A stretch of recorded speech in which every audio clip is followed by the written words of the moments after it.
in the month of August.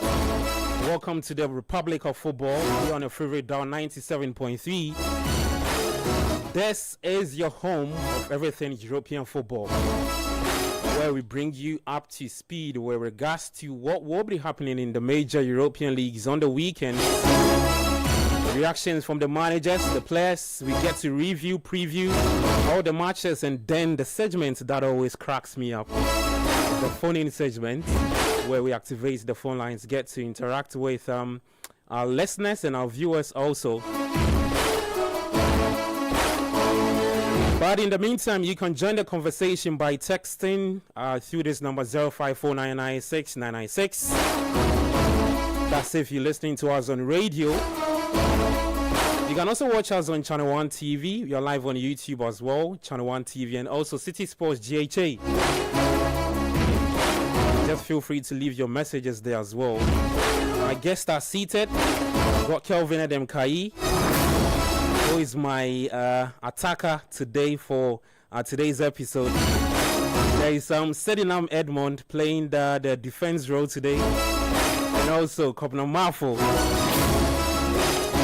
He's more like an attacker, yeah, the Super 9, the Super Sub Kopna Mafo. And then the icing on the cake is Michael Porter, former Bolton Wanderers player, joining us today for that conversation. My foreman to do the discussion. Let's get into it, starting from the English Premier League Match Day 3 results from Saturday at Stamford Bridge. LA kickoff. It was Chelsea beating London rivals Fulham by 2-0. He's in the thick of it. Chalobah likewise. And they score from it. And it's João Pedro who does it. And they didn't hold out till half-time. And the Corner Kings have done it again. And it's Enzo Fernandez against Bernd Leno for 2-0, and it is Enzo Fernandez scores a penalty against Fulham after Bruno Fernandes missed one last week.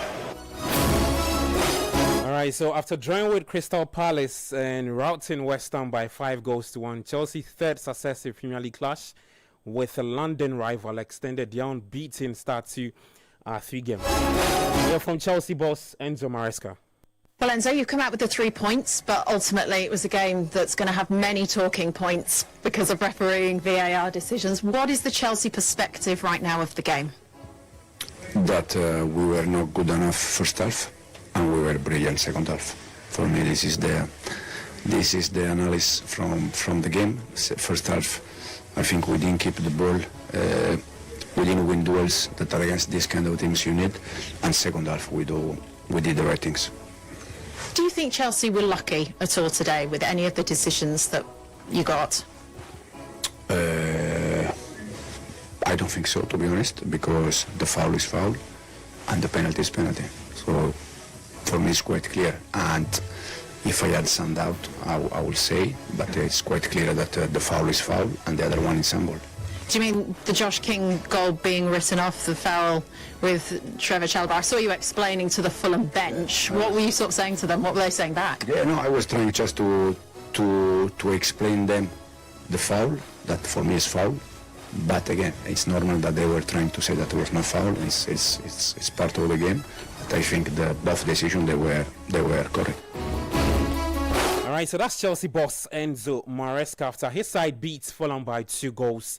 I've seen several stories regarding that Chelsea when people say it was controversial. The Chelsea fans don't care. But let's get the thoughts of Fulham boss Marco Silva. Marco, I mean, there's so many talking points within that game. It's difficult to know where to start. But can you just give us how you feel right now? For someone that loves football, of course, I'm here as a Fulham manager. But someone that loves football as a manager, former football player, as a fan, sometimes when I can just watch a game, I feel sad, really, just that. What do you feel most sad about? No, because it's clear. I think derby game, special game for everybody, the best competition in the world, with millions and millions of people watching on TV and all that stuff. And I saw my team playing outstanding football first half, outstanding football, playing football, not trying to be fake or go in direction that we to come here to park the bus or something like that. We know the difference of the pitch. We know that financial point of view, the size and all that stuff, they are in a different planet, but on the pitch we knew that what we are capable of, and I think we did show the boys. They were outstanding. Everybody's down there. After what's happened last week with us, all that controversy in the game against Man United, all the decisions from the VAR that people cannot understand when time goes in one direction, the other time is going in a different direction. But Alright, so that's the Fulham boss, Marco Silva, not too pleased with officiating on the day at Stamford Bridge. Like I said, but Chelsea fans will not care. They went on to win 3 points against the London rivals, Fulham. Well, let's head to Old Trafford now. I think we deserve in the end to win the game. I think we create a lot of chances. We should Bruno go to Fernandes against Dubravka. 7 minutes into stoppage time. Bruno Fernandes steps up! There's your captain. Surely a match winner for Manchester United. And is this the kickstart for Ruben?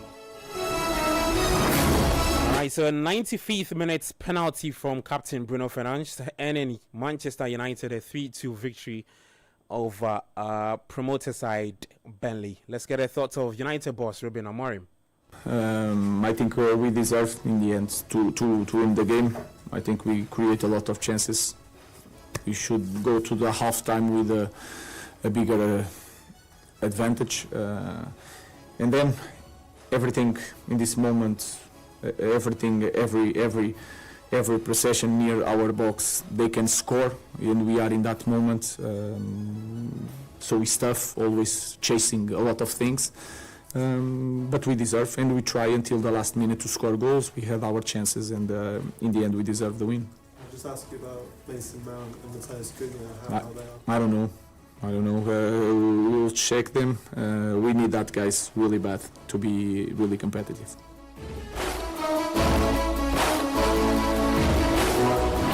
Alright, so Manchester United, the first 3 points of the season.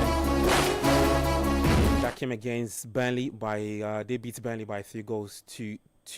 At the Stadium of Light, Sunderland made it 2 wins from 3 games.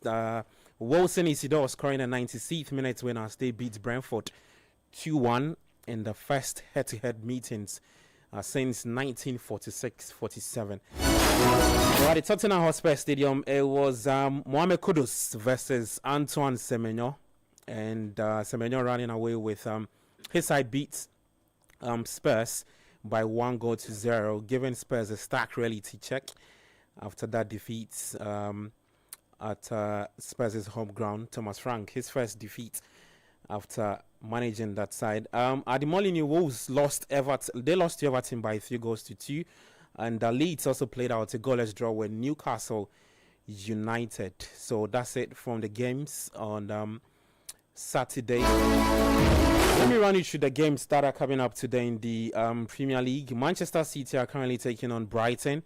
City have taken the lead through Erling Haaland, his 88th Premier League goal in 100 appearances. The City ground is Nottingham Forest goalless, West Ham also goalless. Later at 3:30 we have Liverpool taking on Arsenal at Anfield at 3:30 p.m. And then the final game for Sunday is the Villa Park, where Aston Villa will take on Crystal Palace. Match day 3 of the English Premier League. Let's get you to some updates from the let's get to the Spanish La Liga. Well, Madrid came from behind to beat Mallorca 2-1 despite having 3 goals ruled out, recording their 10th consecutive home win against the Los Peritas in the process. Later today, some games that will come up. Barcelona in action, Adam's favorite team. Can't let go. Always obsessed about his team. Looking forward to that. They win today. Adam will explain to us what's to come for Barcelona. We'll get into that conversation a bit later. But let me try and run you through the fixtures for the Spanish La Liga. Some really good fixtures coming up later today. Celta Vigo will take on Villarreal at 3 p.m. and I'm sure everybody will be looking forward to Thomas Partey starting for Villarreal. Later 5 p.m. is Betis up against Athletic Bilbao. Espanyol will take on Osasuna at 5:30, and then 7:30 Rayo Vallecano up against Kelvin Edem Kai's Barcelona. I don't have shares in the team. You still get a share. I don't get shares in the team. It be membership, but it's membership. Yeah, you still have a big say though. Well, let's take our listeners to the Italian Serie A and start off from the Diego Armando Maradona Stadium in Naples. It was 6 points from 2 games. Antonio Conte's men beating Das Cagliari by 1-0. Some more games coming up later today in the Serie A. We'll see. Let's see the games. Okay, Genoa will take on Juventus at 4:30. Torino up against Fiorentina at 4:30. 6:45 p.m. We'll see Inter taking on Udinese, and then at the same time it's Lazio up against Verona in the Italian Serie A. For the German Bundesliga, Wolves are currently taking on Mainz. It's halftime in that game. 3:30 we'll see Dortmund up against Union Berlin, and then FC Cologne up against Freiburg in that game. The French League, guys, Angers taking on Rennes. It's 1-0, 68 minutes played. Le Havre will take on Nice at 3:15. Monaco up against Strasbourg at the same time. Paris FC will take on Metz at 3:15 same time. And then the final game for Sunday, it's Olympique Lyonnais up against Olympique Marseille. That should be a good game. That'll be. Well, let's get talking. You can join us by texting through the WhatsApp line 0549969996. Later, at the tail end of the show, we'll activate the phone lines. You can also call us on 0539 986 996. I'll try and see if I can dedicate some 2 or 3 minutes to Kumasa and Kotoko, because today is their 90th anniversary. And so Kotoko will just start. It's European football talk, but I mean, I'll give Kotoko that small time so that you can brag and run your mouth a bit. Well, let me get to the guys. I've introduced them already. I've got Kelvin Edem Kai, Michael Porter in studio, Sedina Edmond, and Kovina Marfo. Guys, how are we doing? Let me start off with you, Kelvin. I'm doing good. It's been an interesting weekend of football so far. Great stuff. The Chelsea game had a lot of controversy there. Okay. Then Madrid to nice game. It was nice to see them go down. I know. I see that face with a nice game. I know you're not happy, but it's fine. Tell me, just hold on for me. Just a quick updates coming in. So Brighton have equalized that game. They're currently taking on Manchester City. 66 minutes as Brighton 1.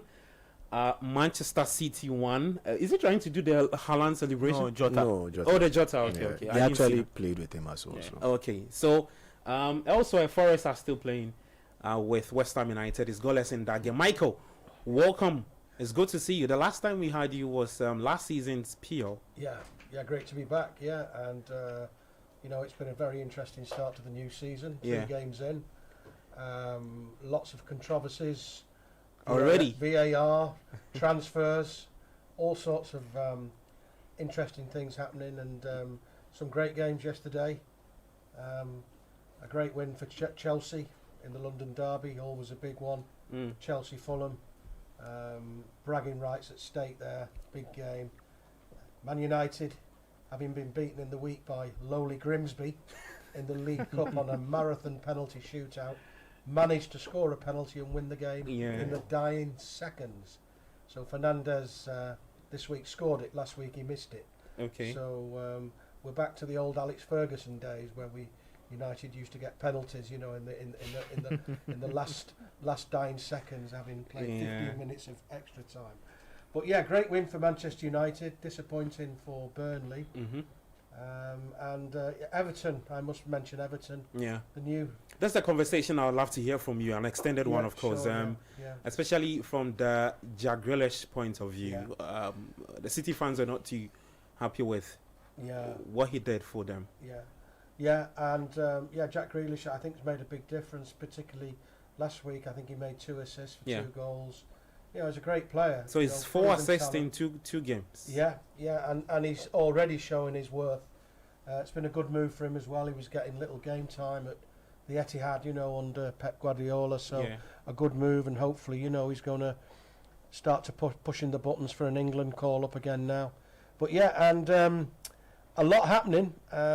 Great start for Sunderland, newly promoted Sunderland. Great start for them, and some interesting games today.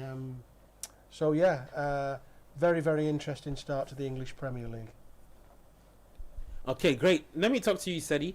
I mean, you were here last week. You're today rocking your West Ham United jersey. It is what it is. Are you a West Ham fan? You see, relegation team. Look, Gabby, you asked me a question. I'm yet to answer, and already Mafo is interjecting. I think we need to create a different show for you two today. Look, okay. So this jersey I got when it's a nice jersey. Thank you. I very like much. the jersey. Thank you very much, Michael. It does suit you as well, the colour. Yeah. By the way, goes with my complexion very Absolutely. well. Yeah. I got this because Kudus signed for West Ham back then. And he's moved on. Yeah, so he's moved on, but I'm a bit stuck with the club. But we'll see what happens. Why are you stuck there? If I'm to speak from the West Ham point of view, the owners of West Ham need to get a good striker. Fulcrook is not. So they are currently taking on Nottingham Forest. It's goalless. Yeah. You're put under immense pressure.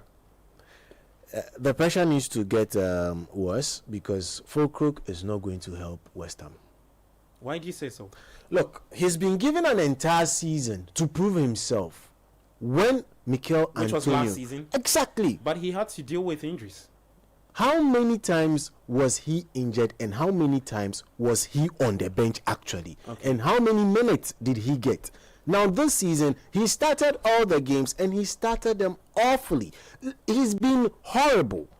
Doing step overs when you actually need to be doing the simplest of things does not make you a great striker.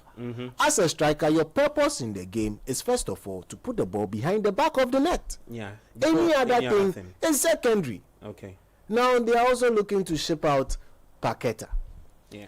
They are done with Emerson. Oh Lord, we'll talk more about West Ham. Kobna, good to have you. Chelsea fan. Yesterday, you guys beat Fulham. Controversial win. Take it or leave it. Yes, very controversial. Both goals should not stand. Just your initial thought about Maresca says they were poor in the first half, good in the second half. I don't think Enzo Fernandez had a good game, despite the assist. Just initial thoughts about the whole win. The penalty incident, the goal that was chalked off by VAR on the part of Fulham.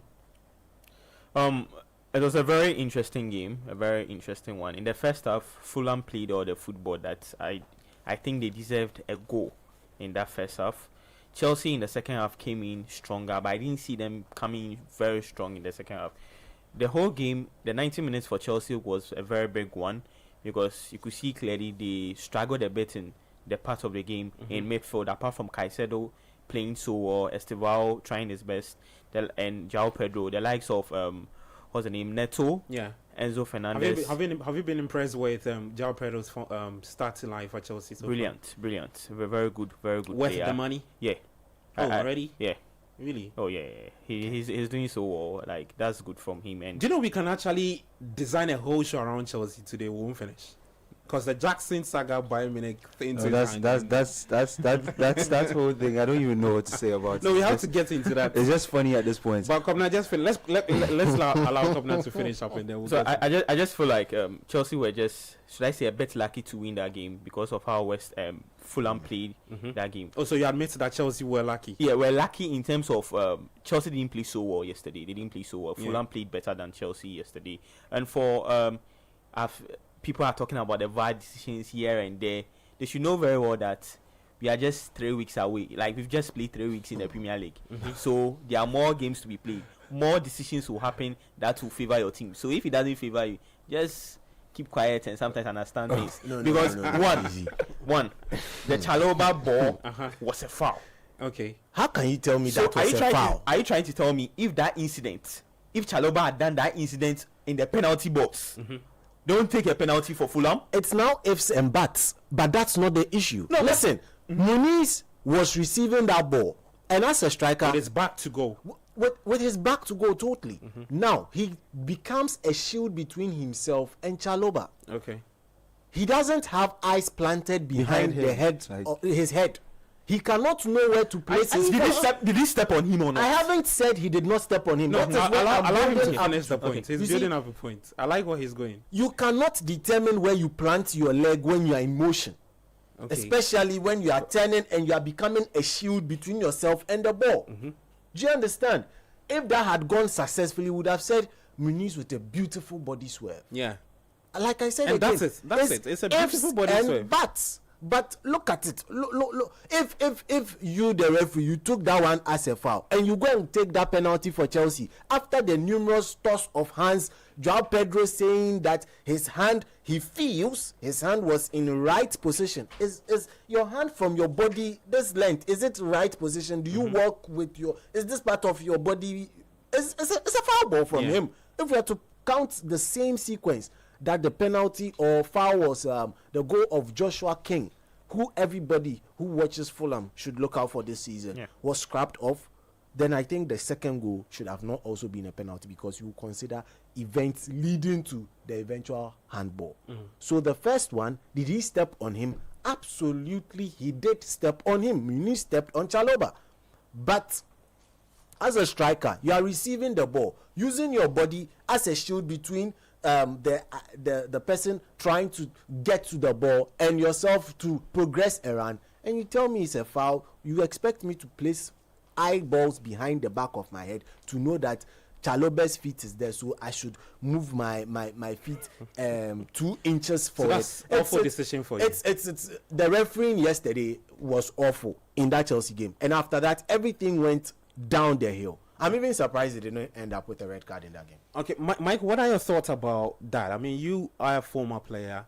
Yeah. What are your thoughts about that decision? Well, I think, look, it's early on in the season, and sometimes decisions go against you, but sometimes you get the rub of the green and it goes in your favour. And all I can say is, you take the decision, you play to the whistle. Not only have you got a referee looking at it now, you've got VAR. Yeah. And ultimately, there has to be a decision made. And Chelsea were presented with an opportunity, rightly or wrongly, and they made the most of it. Yeah. And, I can understand the Fulham manager being upset, but, it's a long season. He's going to get decisions that other teams thought shouldn't have gone his way as long as the season carries on. So, I think you've got to accept what was given. The referee, I thought, didn't have the best of games, to be honest with you. I think he missed a lot. He wasn't the best of referee. He didn't instill me with confidence. But at the end of the day, Chelsea fans will be delighted with a 2-0 victory at home to Fulham. They won't Look, care. it's a London derby. Yeah. It's bragging rights. It's everything else. And Fulham was expected to come to Chelsea yesterday and spoil the party. Yeah. And a point would have been ideal for Fulham. But look, Chelsea's top of the league now. They've played 3. They've scored 7 goals and only 1 conceded. And that tells its own story. I saw this interesting stats that it was the first time they've been top of the league since 2021. Yeah. That was under Tuchel's season, I believe. Yeah, I mean, it might end today if Arsenal or Liverpool win. But the top of the league, and that's a big statement, even though 3 games into the season. Previous seasons, Chelsea have not been performing that well, and they've not been near the top of the league. So it's a great start for Chelsea. Look, Chelsea fans will take that result. They won't be crying in their beer because Fulham are complaining, will they? Yeah. I think they'll take the 3 points and move on to the next game. That's what you've got to do. Fulham have got to pick themselves up and come back. They're a good side, Fulham, and although at the moment that things aren't going their way, but and I think Fulham. Also, as well, I was watching a bit of the game last week. Their sort of discipline in defence is not that good. Against United? Against talking United. about what you saw against United. Yeah, I think and against Chelsea. And against Chelsea, yeah. And I think, look, the players know all this pulling and shirt tugging and in the penalty area. The referees have been told to look at it this season. and they've been punished once. They need to be careful, Fulham. It's all right complaining about referees and VAR. Yeah. There's a new directive this season, so players need to be very careful. Great. Well, it's still goalless at the City ground. Forest 0, West Ham United 0. At the Amex Stadium, it's Brighton 1, Manchester City 1, 79 minutes. Coach Christopher Nimley is in studio with us. I did see him there. Yes, Coach meeting Michael Porter. Beautiful scenes in Nice there. to see you, sir. Coach, how you doing? I'm very well, my friend. You're from church, right? Yeah, definitely. Oh, Charlie. God bless you. Amen. I mean, because we are just trying to delve into or just do a quick review. That's right. Of Saturday's games, and right. I think yesterday's games, Chelsea have been dominating the headlines despite the win. Yeah. Because of some very, very funny decisions by VAR. Don't use the word funny. It's very bad. Very bad. That's Okay. right. Okay. That is the best description. If it's a funny, I mean, what you may see as funny may not be what. Yeah, I get your point. The perfect description. It's bad. of Controversial. what- I mean, not even controversial. Controversial is like as if it's there. No, but these were so obvious and clear decisions that the referee should have gotten right. I think West Ham had scored. Joe Bowen just scored against Forest. Yeah. So West Ham United, 83rd minute, Jared Bowen giving the Hammers the lead, and you should see the fans elated. They under so much pressure. Yeah. When you concede so many goals early in the season, getting at least 3 points will be big enough for you. That is a big goal for West Ham today. Yes. Notts Forest will be very, very disappointed. 7 minutes to go, and the away team, West Ham, are really struggling this season. They've only scored 1 goal prior to this game, conceded 8. Looks like they might be pinching all 3 points here. Coach, you were making a point. Yeah, so like I was saying, look, we watched the Chelsea game yesterday. Without a doubt, Fulham deserve something far better than they got. But like Mr. Porter just said, it is that clear. You have to move on from these things. You don't have to overly dwell over them, because there are times where the decisions may go in your favor and you'll be at the receiving end of it. All that I want to say is that Chelsea yesterday, their performance was a bit questionable in the terms that they were not that sort of dominant force that we've come to accustom them to, especially at the bridge. At the bridge, they've been a very difficult team to play against. But yesterday, Fulham came, they were very purposeful, they played the game with intent, they had a better tactical balance, and they virtually cancelled out everything that Chelsea threw at them. And I think Chelsea, yes, they won without Cole Palmer last week, again an extremely very bad West Ham team. But against Fulham, it was clear that they needed somebody of the quality of Cole Palmer to unlock that defensive organization in their team. Oh my goodness! Why would you go and do that tackle? Look at Sangari. I have really. I think he touched the ball, because if you look at the trajectory of the ball went. So let's have a look. I think I will be shocked if this is given, unless the VAR proves otherwise. Because if you look at it again, they were poor in defence, weren't they? Notts Forest. I mean, okay. So some of it picks up the ball in the middle. This is what I like of a winger. You go. No. He didn't There's touch no the way ball. this is a penalty. No, because he didn't touch him. Look, he didn't even touch him at all. Oh, there was contact there. I bet you they give it. I bet you they give it. Yes. Yeah. It's a 50-50. And the player took the ball away from him. He brought in the left, his left leg. I think they'll give it. Give it, I think the referee's given it already. Gosh, Notts Forest, they're going to be so disappointed with this result. Things falling apart. And the manager's not getting on well with the owner. Yeah. Notts Forest. There's trouble in the Evangelos camp. Big trouble in the Marinakis, camp. So it's a penalty for West Ham United. Lucas Paquetá looking to make it. Hopefully he converts. Possibly his last game. Subject of transfer move. £47 million sterling. So Aston Villa. To Villa. He might go for 48 million if he gets this penalty. Yeah, so like, because you were like, like I was saying, is it at this very early stage of the season, where I think still most of the teams are just not ready. They are not at their preferred level. Yeah. If you are winning your games, it puts you in the better standing. Yeah. After 10 games, that is where every team now would have accustomed themselves to the standard, to the demands of this league, and the games will become even more difficult. So on the part of Chelsea, they will be happy. The decisions went in their favor. They will take it and they will move on. Fulham will have to live with it and then move them. All we just hope is that when the day it tilts, is it the day it reverses, when you're on the receiving end, then there should be no whatsoever. Okay, so it's West Ham 2. Nottingham Forest 0. Lucas Paqueta with Wait, what the is second. what is he doing? What did he do? He's signaling that you are calling me on the phone. Okay, I've thrown the phone away, but and he's kissing the West Ham badge. Hey, You're reading too many minutes. Yo. Could that he's mean psychologically profiling the player, isn't he? You know. Yeah. He's trying to understand his behaviour. Having celebrated that perfect penalty. Of course. Oh, look, he's carrying on. Look, he's saluting. okay. Yeah, it's a big moment for him, particularly if it's his last game. I think to go Look, away truth from be it. told, if they were to lose him, Yeah, I think it is going to create.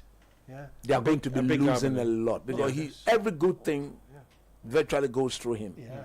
Through him to Bowen, and then they are in. Everything West Ham in the attacking sense has to do with Paqueta. Last 2 seasons, it went through him and Mo Kudus. Last season, he together with Kudus didn't get the sort of season. Last season was more of Bowen. Yeah. Jared Bowen. Jared Bowen. And then this is Paqueta have shown that he's indeed the sort of. Don't forget, at some point in time, Man City looked at him. Yeah. When Man City had all those quality players, Pep Guardiola still saw him as an ideal fit for the system, and but for the betting allegations and stuff like that, I think he would have been a Man City player by now. But having said that, he's a good player. Don't forget he's a Brazilian international as well. So these are the sort of quality you want to have in your team if you are West Ham. If they were to let him go, West Ham, I don't think they will have enough time to replace him. I'm watching we are watching Man City. Brighton. Where is Baleba? Did he start the game? Yeah, he started. He's off. The body language showed again, isn't it? I don't just know why these people would just not let this boy go to his preferred team. I don't get it. Well, so West Ham taking the lead against that's Forest. Just some few minutes to end that game. So Lucas Paqueta scoring in the 88th minute is a penalty. Ball possession to Forest is 59%. To West Ham is 41. Expected goals 1.35 for West Ham United, 0.56 for Forest. A total shots of 10, 6 shots on target.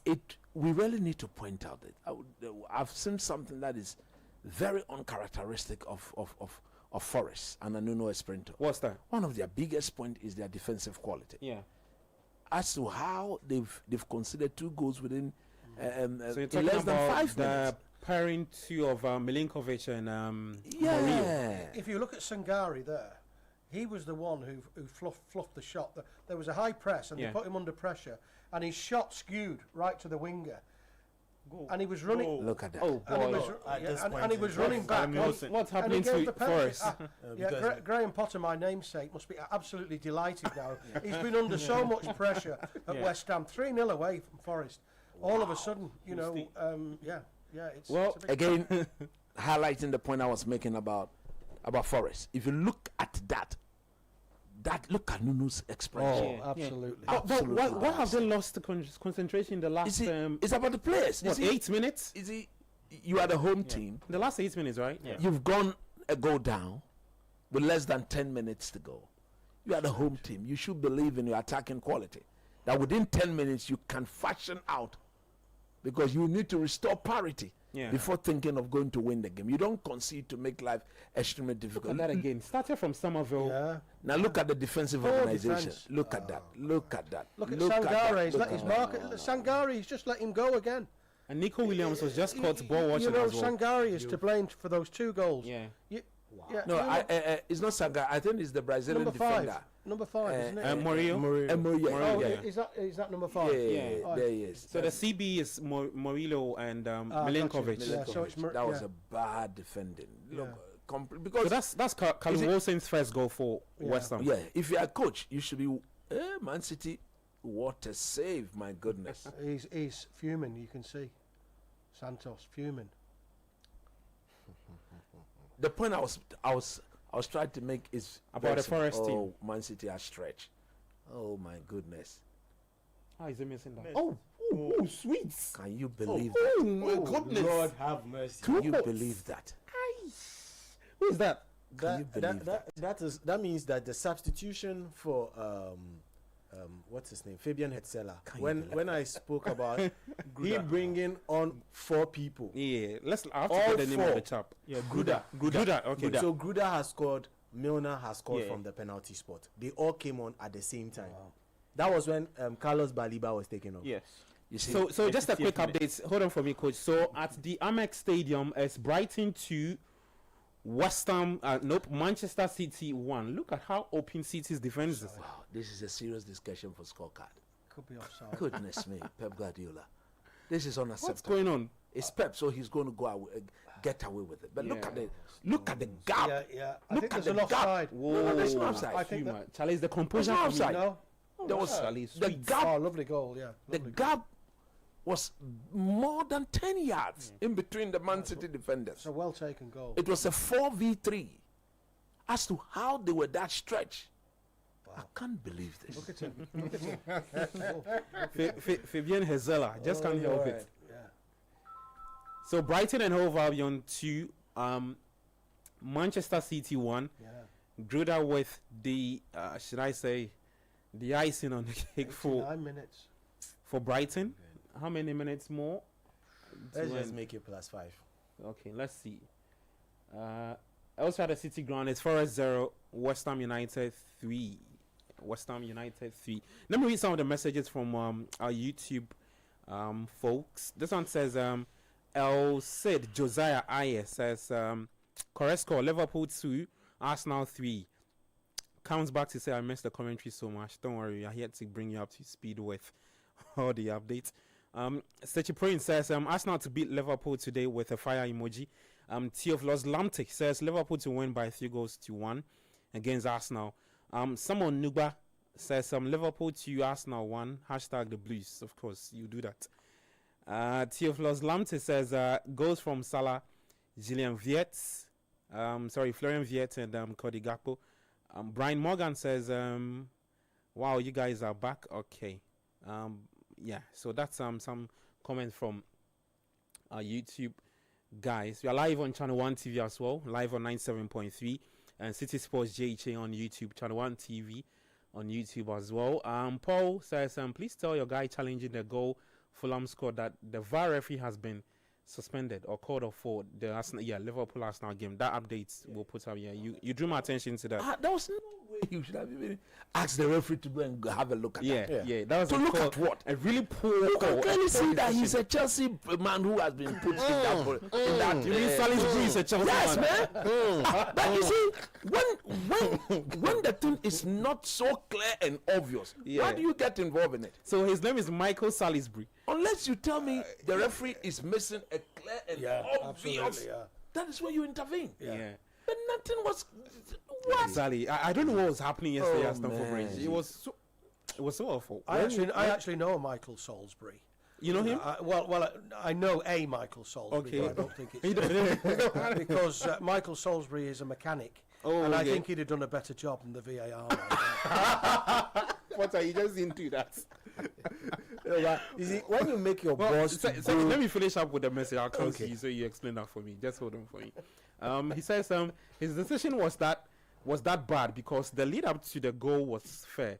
Muniz stepped on Chalobah, but was that his natural position? Okay, the decision was that of. You see why the EPL referees don't get to officiate more World Cup matches. Okay. Orlando says, Coach, I hope you pray for your team, Manchester United. Hey, United won yesterday. Bad mark, you know. I don't know what is going on with Forest. I mean, they nearly got a fourth goal. I think the players themselves, they want their manager sacked. because there's something happening there. They've completely abandoned the manager's identity. You think there's a plot here? There's something not quite right. That should have been 4. And City are on the. Well, I'll say at the Amex Stadium, can that be a third goal for Brighton? Okay, nope. So 90 few minutes at the Amex Stadium is Brighton 2, Manchester City 1. Let me get back to the messages. Alvino from Kosombo says, afternoon, Gabi. I think Chelsea tagged as world champions actually comes with a lot of pressure, and teams will want to beat them. But the good thing is that the title have been given to Chelsea. Okay, all right. Let's see. You can also text us 054996 4996. Oh no! That would have been goal of the season already. No, Jared Bowen. Oh yeah. No, Wilson. Skill. I think Wilson. Yeah. Look at this. Jared Bowen. What skill here? Look. Reminds me of Hazard versus West Ham. He should have let Wilson have that. Watch. Watch. Whoa. That would have been a good goal. Oh no, Wilson. Wilson should have rather left the ball for him. Yeah. Well. That should have been another one. Can afford to smile because you are 3-0. Yes. If you were losing the game or it's a game you needed to win, Jabon would have been all over him. There's something not quite right with Nottingham Forest today. Looking at the body language of the manager, the lethargic approach of the players. I think if you're going to sack him, the earlier the better. Yeah, there's something not quite right. Coach, who do you think? That's if they lose Nuno Espirito Santo. Who do you think can come in? The fact of the matter, I'm shocked that this is happening. Yeah. Very, very shocked. Did well last season. Because he did extremely well. A thing like Forest last season coming into, if you look at the season they had before, their main target would be to make sure we stay in the Premiership. Yeah. The challenge, don't forget, they lost their Champions League slot in the last 3 weeks of the season. Yeah. That was how close they came to getting Champions League football. Was that below the target they set? Or that was clearly above the target they set? I think they overachieved. Agreed? Yeah. So once this manager took you from the season before where you battle relegation, you brought him in to stabilize the ship, which he did. His first full season with the club, he got to European football. Why the sudden uncertainty? I am beginning to believe that the appointment of the former Arsenal director of football, Edu, is what has brought about all these uncertainty. Because normally these directors of football, you think he's the one influencing? Of course, maybe interfering. He's the one interfering. Yeah. Wow. Because maybe as director of football, he believes in a certain way identity. Okay. Maybe his identity may not be that of Nuno. Yeah. So getting Nuno to change to suit what he stands for as the director of football, maybe Nuno too is refusing to what? Badge. Yeah.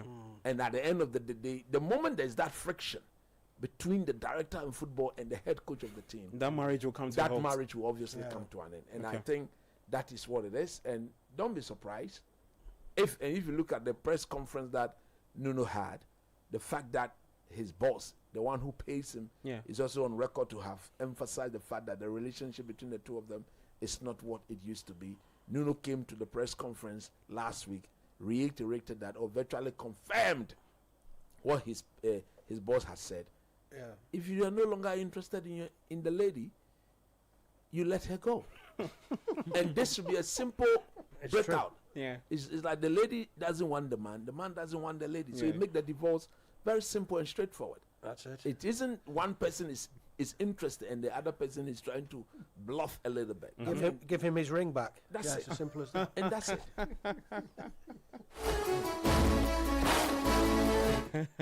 Very good. One from Coach Christopher Nimley.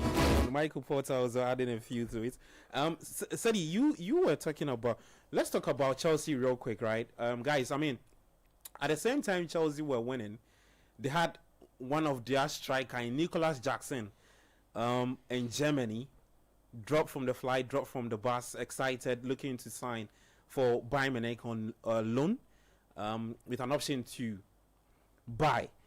And after the game, I mean, Chelsea lost their striker, Liam Delap, to, I think, early in the game, 14 minutes into the game, he had to be yanked off. And so what it meant was that Chelsea would have to deal with just one out and out striker. That's in João Pedro.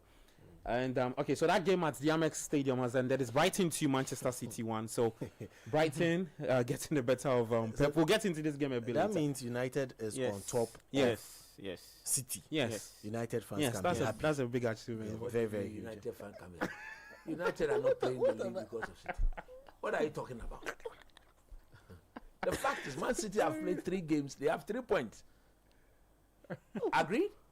Yeah. It has got nothing to do with Manchester United. Yeah. Has it? No, but we are all competing in the same league. No, but why do you decide to single out United? No, I'm just using it as a point of a point to prove how bad City. No, I'm just for the kind words. No, I'm looking for the kind words to quote this. You know, the fact of the matter is, this Man City team. You remember what I told you? Yeah. They'll put fear in nobody. This season, when they walloped you made that Wolverhampton in the first game, I came back, I said it here. This is not the De Bruyne's, the David Silva, the Raul Mahrez and co.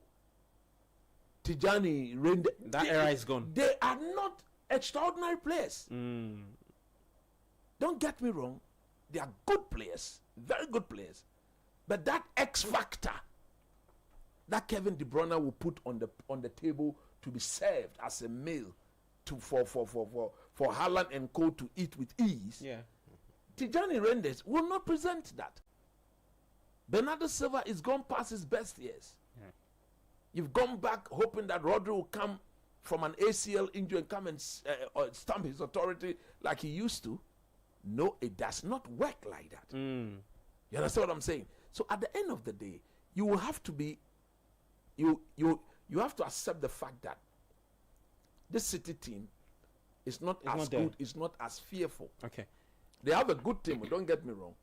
But that fear factor isn't there, that the ones possessed, not due to the name only, but yes, you know you're going to make Aguero, De Bruyne, David Silva, Bernardo Silva, and the co.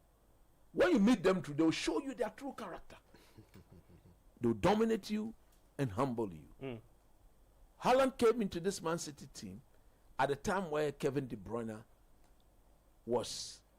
had gone past it. But even that, most of his goals came from De Bruyne. Okay. When De Bruyne was on the pitch, those one-time, intense, precise crossing, no player in this Man City team would do that. Doku will pick up the ball, he will dance and dance and dance and dance and dance. At times he loses some of his steps, haphazard way of dancing, he gives the ball away. You understand what I'm saying? Yeah. Did you see De Bruyne dancing anywhere? Nope. It's come and take, give and go. Come, where is the end product? Yeah. Pop into the, then always finding those spaces. There you go. Okay. He allowed the dancing to be done by Bernardo. But those days when Bernardo Silva is dancing, David Silva, when they are dancing party, they are dancing with intent. Yeah. They are not just dancing for the sake of it. The Doku, look at Dogu. Doku. This small boy, the one who got the injury last season and came back. Savignon? No, the small boy, the left-footed boy. City. Foden? No. Bob? Oscar Bob. Yeah, he started he's not in the class of Raul Mahrez. Yeah. Who is Oscar Bob? Yeah. You are now hoping that even the one who was started to be their very best player, Phil Foden, he's just a one-season wonder boy. Agreed? Yeah. Since the season, 2 seasons ago, where we all admit he took the league by storm, but even then I contested the fact that he was given the best player of the EPL. We had the best player in the world at the time in the league. He was not acknowledged by the EPL. Charlie, I'm looking at the City lineup, right, for today's game. I think, look, I don't want to say there isn't much quality in there. No, they will not put fear in anybody. Let me just And you see, just before you do that, Okay. look at the goal they conceded. You remember we've highlighted last week on scorecard. I highlighted why Pep is refusing to admit the limitation in his team and stop getting them to push high up the pitch unnecessarily. That is your DNA. That is your DNA. But if you don't have the pace to play, that is one of the look. Let me use basic. Look at Ruben Amorim. Who is he now taxing to play as his centre back in the back three? Delete, yeah. Why is he not playing Maguire? Because in terms of recovery, when the ball is hit, that one-time speed, Delete may not be the quickest, but he's better on the marks than Harry Maguire. If you look at this Man City team, John Stones cannot run. The Portuguese boy cannot run. The only player who consistently bailed them up was Kyle Walker. Now he's gone. Look at the goal they conceded. Where was the defenders? Where were they? Look at the gap from one defender to the other. Look, I will highlight this on scorecard. Yeah. More than 15 yards. That is suicidal. Okay. For a coach like Pep Guardiola, and his defensive shape should be looking like this, he may get away with it because he's Pep. But any other manager does this, you take him to the cleaners. Well, let me just give our viewers or listeners an idea of who started for City and Brighton. We have the graphics on the screens for you. They started with Trafford in post, a back four of Matheus Nunes. Nunes playing as a right back again. John Stones, Kuchanov, Aitnuri, Rodri started. There's Mamouche, Tignani Reinders, Bernardo Silva, and Oscar Bob, and also Haaland leading the attack for City. For Brighton, it's a 4-2-3-1. They started with Verbruggen in post, Veltman, Van Hecke, Dunk, De Kuyper, Hinshelwood, Carlos Baleba, Yakuba Mente, Gomez, Karim Mitoma, and Danny Welbeck. And you remember, so coach, I highlighted on the part of City the lack of proper pre-season. Yeah. After the Club World Cup, they came back after 2 weeks. They had only one pre-season game. And even that one, look at how they struggled to beat the Italian team. Yeah, Palermo. And I highlighted it. And this is what Pep does. Throughout the 8, 9, 10 years that he's been there, he's actually used the first 10 games to bring his team. Every team will do that though. But this time round, I think reality will dawn on him. Okay. Because at the end of the day, the sheer lack of proper preseason training or preparedness will haunt them. Already, they have 3 out of a possible 9 points. Okay? They've not played who yet? They've not played Liverpool. Yeah. They've not played Arsenal yet. A large chunk of the They've top not team played though. any of the top team yet. Yeah. You know, and if you could bring out their next 5 games for me, I'll get that I think for there's you. Liverpool in there, there's Man United in there, that I'm sure. There's Arsenal in there, that I'm sure. And if all of a sudden those games now becomes must-win game. Yeah. With the crop of players that are maintained, will not put fear in any proper opposition. That team that is capable of warring you and beating you, even you have when the you are fixtures. at the best. Okay. Yes. So City's next 5 games. So they play against Manchester United at home. There you go. Then Champions League against Napoli at home. Then away to Arsenal. Home to Burnley. Then away to Monaco in the Champions League. I mean, give me their Premier League next 5 games in the EPL. Okay, so United home, Arsenal away, Burnley home, Brentford away, City, Everton home. These are difficult games. Yeah. These are very, very difficult games. They're not the team they used to be, are At they, all. Coach? You know, I mean, you know, when you look at Bernardo Silva and, you know, all the past players they had. I was looking at some of the opportunities there. The passing was so slick, and they'd punish you, Manchester City would. Yeah. If you made an error, they'd punish you with the slick passing. But I'm just looking at that game against Spurs, and they're not the team they used to be, are they? You know, they seem to have lost a bit of pace. They've not got the flowing football that they had previously. Their defence looks a bit shaky. As coach says, you know, they lack pace, particularly at the back. Now Walker's left, I mean, he could catch anybody. You know, Yeah. you could give them 2 yards and still catch them. He's gone, and you know they don't look the same side. You know, and they always started strongly, Man City, didn't they? They started the season very strongly, and then it's difficult to catch them, the type of football they're playing. But they're not the team they used to be. Okay. Well, let's see what's up for Manchester City in their next few games. So it's 2 losses, 1 win for City. Now 12th on the table after today's defeat to Brighton. Let me take you to Anfield because there's a big game there. It's Liverpool taking on Arsenal. A stand defense facing a quality attack, if you want to put it. Let me bring you the starting 11 for both teams. Liverpool starting a 4-2-3-1 formation. Of course, their manager is Arne Slot. We'll get to hear from him a bit later. Alisson starts. Szoboszlai is playing again in right back. Konate, Van Dijk, Milos Kerkers. Midfield two of Gravenberch, McAllister, Mohamed Salah. Viet is also in the Florian Viet starting for Liverpool as a 10. Cody Gakpo and Hugo Ekitike leading the attack for Liverpool. For Hugo, is 2 goals in 2 matches, 1 assist already. Liverpool fans are excited about his starts to life at Anfield. For us now, typical 4-3-3 formation. Manager is Mikel Arteta, David Raya in post, Calafiori, Gabriel, Saliba, Timbers, the back 4.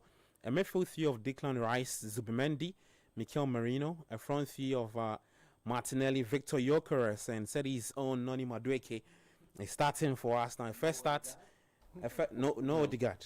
No Odegaard. Yes. Odegaard is on the bench. Yes, he's on the bench.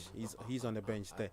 So that should be a good one. Coach, I'll come to you before so that you let us understand why Mikel Arteta has decided to go without Odegaard. But let's take a listen to the two managers, Mikel Arteta for Arsenal and then Arne Slot of Liverpool.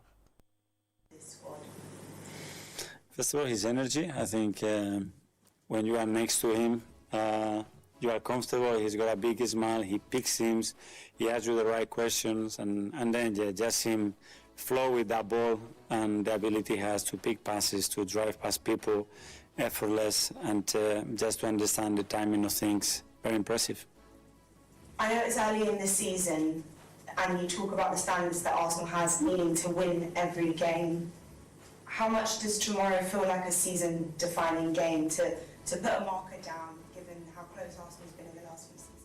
A very important one, obviously, and you want to continue and building the momentum that we are in right now, and going to those grounds, those stadiums against this kind of opposition is what we want, and come from those big games winning in a really convincing way. That's the objective.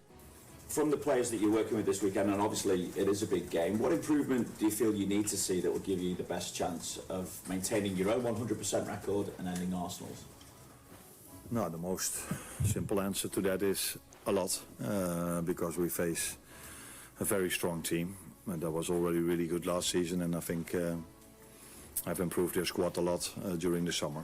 So, yeah, and if you then look at all the quality they have, but especially one thing that stands out in the season till now, and what stands out in a negative way for us, is that we've conceded, if I include the Bilbao game, 4 set pieces.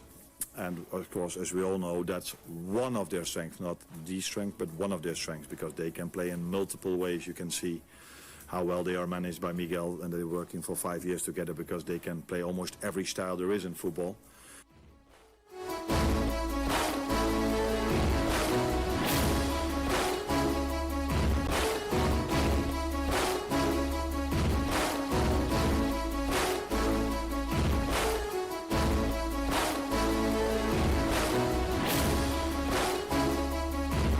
Alright, so it's Liverpool taking on Arsenal, 3:30 at Anfield. Here from the two coaches. First off, Arsenal boss Mikel Arteta, followed by Liverpool's manager Arne Slot. A few things to note though, some players to watch. On the part of Liverpool, they can brag about, or hit their chest about the great start to life by their striker Hugo Ekitike, who's been very good. 3 goals in the space of some few games for him. Gyökeres also has started brightly for Arsenal. Let me start off with you, Coach. You were making a point about Arteta's decision not to go with that's Odegaard. Yeah. What do you think is the thinking behind that move? I think it's a fear factor here.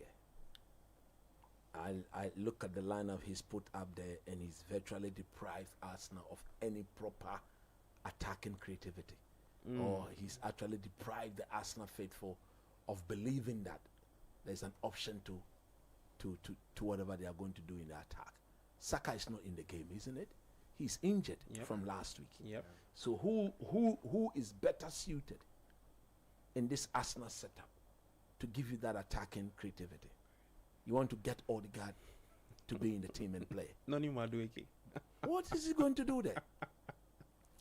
Arteta has acknowledged that he has to make this game very, very ugly, very unpleasant to the eye tactically, to the neutrals, and hoping that his set piece thing will get him to nick one at the other end and come and form a solid defensive wall and stop Liverpool from scoring. It's a good risk to take, but believe you me, if it backfires, I don't see them coming back into the game at all. Because if you look at the players on parade, Arsenal true genuine room to go is through a set piece. Okay. And you cannot do that if you are an Arsenal manager. Gabi, I'm terribly disappointed in Arteta. Oh. Yes, the game hasn't started yet. But why would you do that? Look at those he's got in the midfield. So he's got Rice. He's got Mendy, Merino. That is no creativity. These are all natural ball winners and physical players. When they get on the ball, they'll pass the ball forward. Would it be Rice? Madueke to dance through them? Would it be Rice then having to put in those forward passes? Declan Rice is not a technical player. Okay. He's a very good workaholic, hard tackling, hard running player. But he's not the type who will pick up the ball and dribble past two people. Yeah. He can run past two people. It's different. You running past me is different from you inviting me and dribbling past like me. what Odegaard does. That is it. Okay. And if you are playing in Liverpool, see, the Liverpool defense have got issues. So I would have thought that in the absence of Bukayo Saka, just have faith in Odegaard and play. All you need to do is to restrict the movement of Declan Rice. You stay close to Zubimendi because these guys, their midfield is actually a proper machine. What he has done actually, believe you me, we'll watch the game. Going forward, who are those going to supply for Gyökeres? Madueke and who? Martinelli. Come on, these are players who always keep their heads down. They don't raise their head on. How many seasons after seasons have we not seen Martinelli picks up the ball and even runs and take the ball beyond the byline? Have we not seen that? He does that often. You see, one thing that you cannot do as a manager, I don't think Arsenal themselves are far off Liverpool in terms of quality. So I would have thought that, yes, it is nice to be a bit cautious, a bit defensively oriented, but I think he's overdone it. Okay. He's overdone it in the sense that they want to pack that midfield and hope that they'll get one set piece and Gabriel or Saliba or any of those guys will come and nick a goal. Yeah. And I'm saying that it is too risky because if it doesn't work, if it backfires, and you have to abandon that strategy to go and chase the game, if care is not taken, rather you leave yourself further exposed and you concede more goals. So tactically, I don't get it. I don't get it in the sense that you are playing against, yes, the defending champions of the league, but a team that has shown that defensively they are very, very porous. They do concede goals. Yeah. They do concede goals. Liverpool have conceded goal in every game they've played this season. It's 4 already. That's it. In 2 games. In 2 games.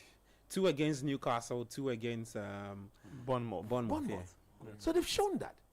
You have kept 2 clean sheets. A clean sheet against United, a clean sheet against Leeds United. So why all of a sudden abandoning of your own attacking identity. I'm disturbed. Okay. Unless I know Saka is injured. The Odegaard, there's no report of injuries. No. So he's been tactically put on the, and that is your leader.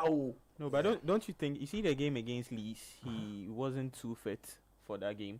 Odegaard, yeah, he got injured a bit in but that he game. played the entire game. Yes. So sure he was substituted. He was substituted. Yeah. Okay, maybe that so- is the. But even that, look, even that. not to really risk him. I will. If he's fit to beat on the exactly. bench after 7 days, He should be fit to play. Let's see where the creativity will come. You want to make a Yeah, point? but coach, why don't they also try their best to also start Eze? I felt like Eze in this game would have been also better. Eze in place of Martinelli? No, in place of playing the number 10 role. is he big managers? You have to then change the formation there. Big managers would naturally don't do that. Okay. When the team is doing well, don't forget they've played 2, they've won 2, they've Yes, kept yes, 2 yes, clean yes. sheets. You don't want to. So what you don't want to do is to bring somebody who hasn't trained with the team more than, That's true. Okay. and then you push him in there. If you push him in there, and if you look at the role Eze is going to play, there are some defensive responsibilities that are required of him. Yeah. He may not understand the movement when we are not on the ball. He's still getting to adjust to the Arteta's way of doing his defensive. Because one thing that Arteta never compromises on is his defensive organization. Yeah. So you want a player who understands it. So I would have done what he's done. You remember, people said, why didn't Amorim start Šeško yesterday? Yeah. You heard the explanation? Yeah. He had cramp Yeah. in midweek. People say he played the 10th penalty. And the man said, there are certain things we say we don't know because we are not in there. Would he have been the 10th penalty taker? No. But he was cramping at the end of that game. So let's keep him out of it. Hopefully we will not get to the 10th penalty. And then it got Unfortunately, we got there. So in that case, there's nothing you can do than for him to go and kick. Okay. But I think Mikel Arteta's.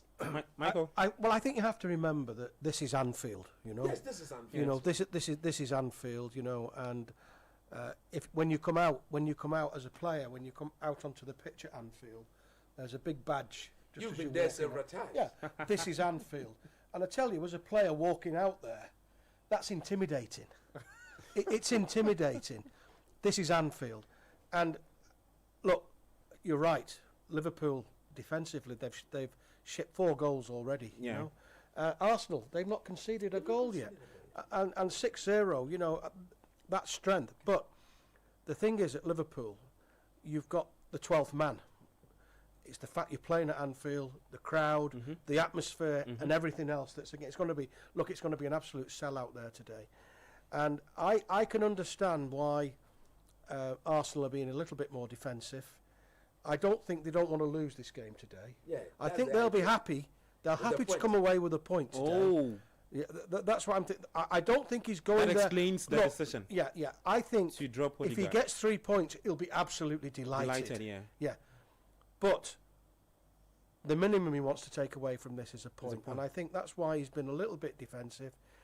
He'll have a go at Liverpool. See, you know, there's a weakness in the defence. If Arsenal get the early goal, that's going to change things. So you know? what? So hit Liverpool on the break on most occasions. Well, hit Liverpool on the break from set pieces. That's where they're weak. Okay.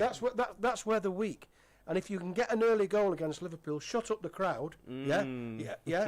And all of a sudden, you've got people on the bench who you can bring on, you know, hit the ground running and maybe score a second one, you know. Okay. But the fact is, Arsenal, I think, have got to get the first goal here today. Okay. I really do. But we're in for a thriller. Yeah. There's a lot at stake here today with this game. A lot at stake. Sadi, just talk to me about Liverpool. Slot has kept faith with the same back 4 he used against Newcastle. Yeah. But that highlights obviously is around the right back, Dominic Szoboszlai, who is playing again his second time, not his favorite position. Can Arsenal exploit that speed, especially on the back of Szoboszlai's performance against Newcastle? So Szoboszlai's performance against Newcastle, you would properly say that was not because he was playing as a traditional right back. Okay. You watch the game, most of the time he's bumping forward, and you have our favorite 38 shattered man, Grafenberg trying to help cover up those spots. That's what's going to continue to happen. However, I feel that if, like Coach said, big managers don't right away shove certain players into the lineup. But if you want to actually target that place and hit it hard, Odegaard, did I say Odegaard? Eze would have been an option. Okay. Only if Martinelli would now show the entire world that there is a certain part of him that we are yet to see. Which is what? We've seen the whole part of. No, you see, every player. There's nothing Martinelli will show us again. No, every player still has an additional level to reach in Really? life. Yeah. How long have you been watching Martinelli? Why are you doing this to me? But maybe It's just a harmless question. just There maybe. are some games that he's suited for. Yeah. Remember I told you guys Yes. when Real Madrid I remember got beat that point. Yeah. by Arsenal in the first leg. Yeah. I told everybody that Martinelli will be the player to punish Real Madrid at the Bernabeu. He won there, he punished them. Yeah. So there are certain games that So you what? need his quality. He loves the teams that do with the high line. High line, then he goes and punishes. Okay, so attacks the spaces. And then he's not very ambidextrous. Okay. He's not the skillful type. Yeah. What his strengths are simple. Hit the ball in front of him. Because Okay. of Catch the me pace if you he's can. got. Catch me if you can. I get it. But he will try as much as possible to get to the ball. Then he begin to show who he truly is by not raising his head and taking or making all the bad decisions. And you see, This is a big game. I like that point Coach raises, because I look at the Arsenal attack. In there, they've got two players who are very profligate. In Madueke and Martinelli. Now they have to feed Gyökeres. Something Arsenal is not used to doing, playing with a focal number 9 that they have to continuously feed. They are now still trying to grow into that kind of a team. But to have a Madueke that Chelsea fans like Kwabena sitting beside me here would remember. Do you have to include him? No, you introduced them as a Chelsea please fan, proceed. so I'm just taking a cue from your introduction. Thank you very much. So, Chelsea fans will tell you that he knows how to stress you as a fan, and you are coming to play him in place. So this will be his first start. Yes, right? yes, His first first start for start. Arsenal. Let's hope that it's not his last start. I'm being very honest, because if he still continues what he used to do at Chelsea, take the ball, put his head down, do all what pleases him, and then after throw his hands into the air. In this Arsenal team, I don't think they'll have that patience for him. You mean he's dealing with a manager who is ruthless? Yeah. Not that he has not dealt with ruthless managers before. We know what happened when it was Madueke versus Pochettino. Yeah. One person ended up in the house, the other was on the pitch. Now this is a special game. He needs to show why Arsenal valued him so much, higher than even Chelsea's valuation, and paid outright what Chelsea wanted for his services. Chelsea were happy to part ways with him. He needs to prove that now. Okay. But it's going to be a very, very interesting game. I just want to see what would happen in this ex-Real Sociedad midfield that we are about to see. Midfield pairing we are about to see.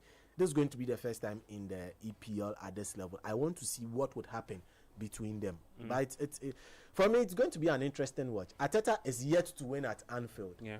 I don't think today will be the first. It will be the first. Okay, let me update our viewers and listeners from for the other major European leagues, the scores that have dropped in.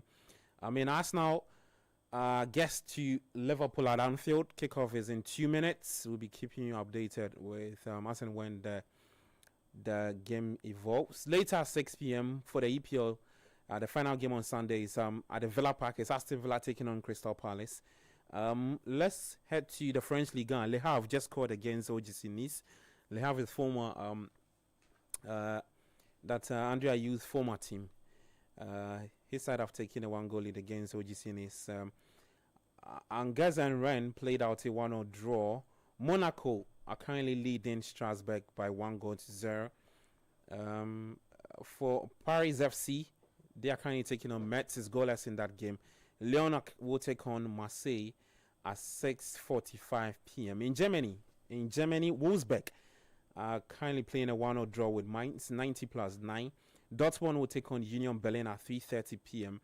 And then FC Cologne are up against Freiburg at 5:30. In the Italian Serie A, Genoa will take on Juventus at 4:30. Torino, Fiorentina at 4:30. And speaking of Fiorentina, the reports are that Tariq Lamptey is heading to the Italian Serie A from Brighton.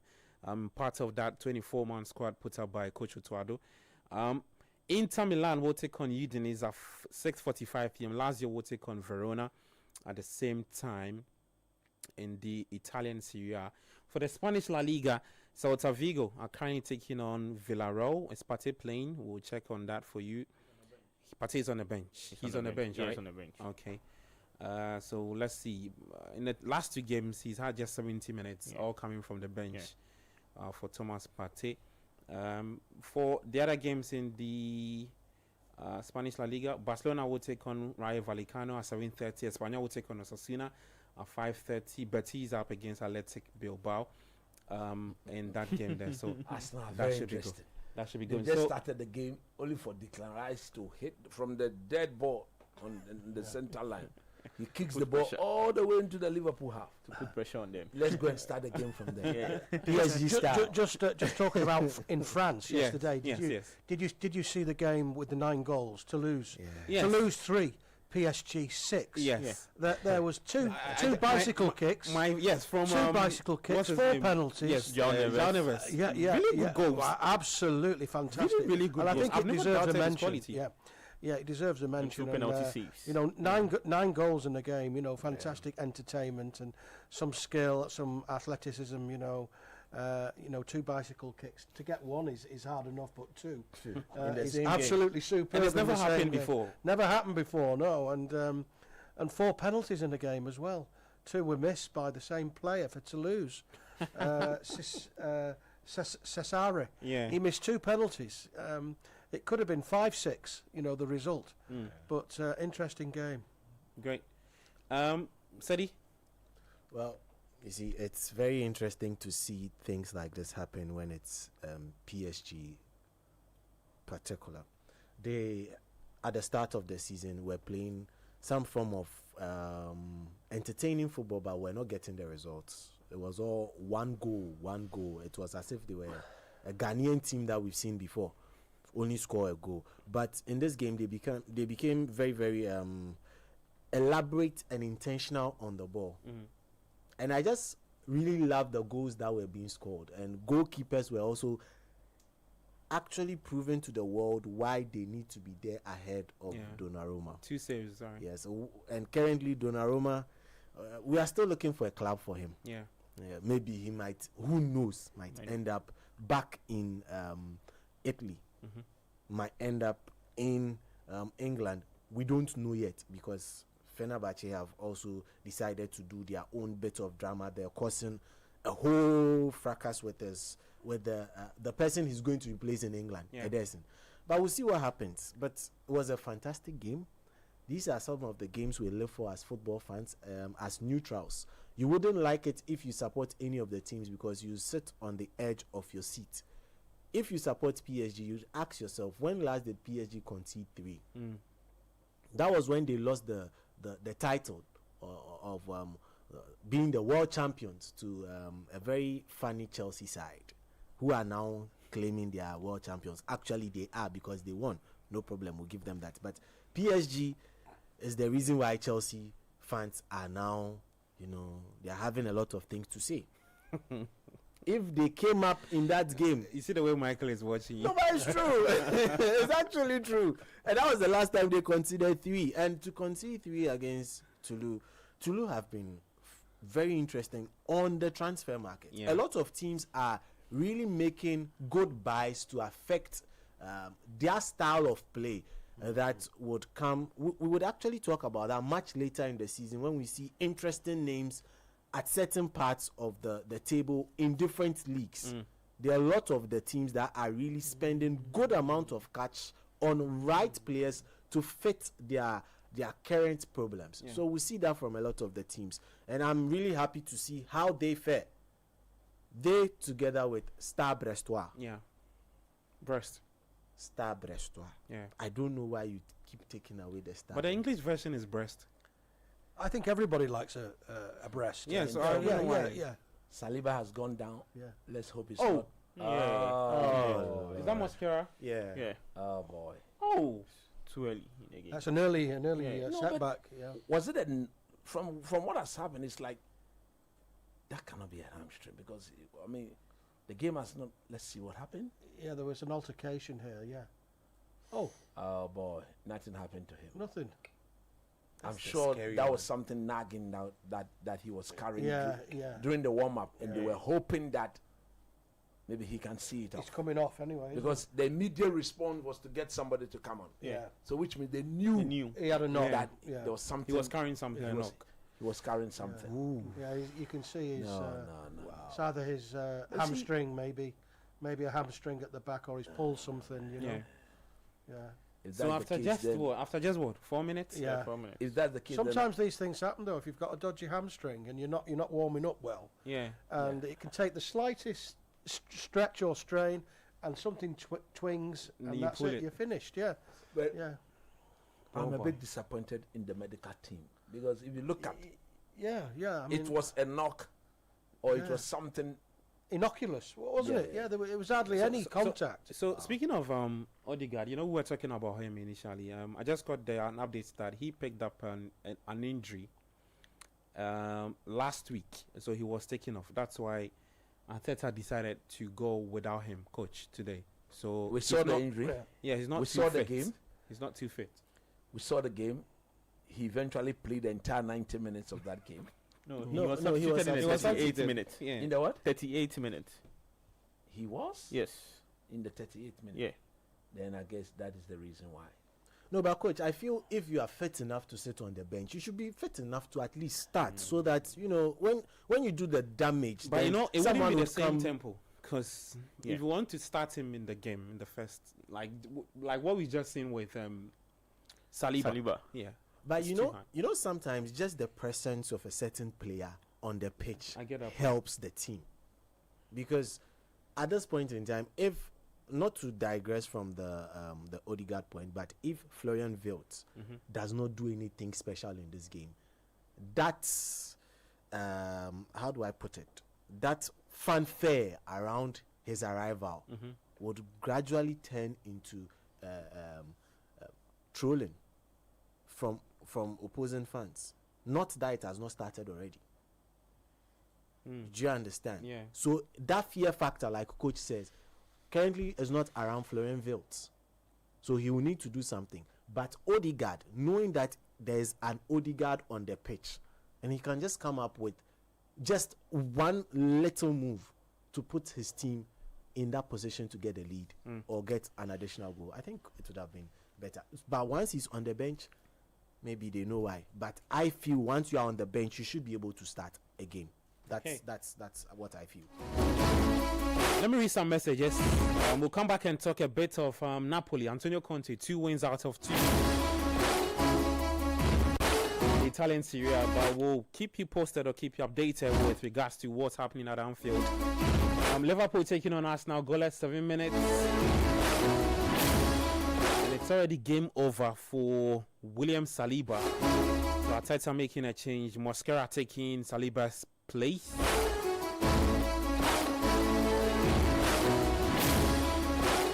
Um, 0549969996. That's the WhatsApp line.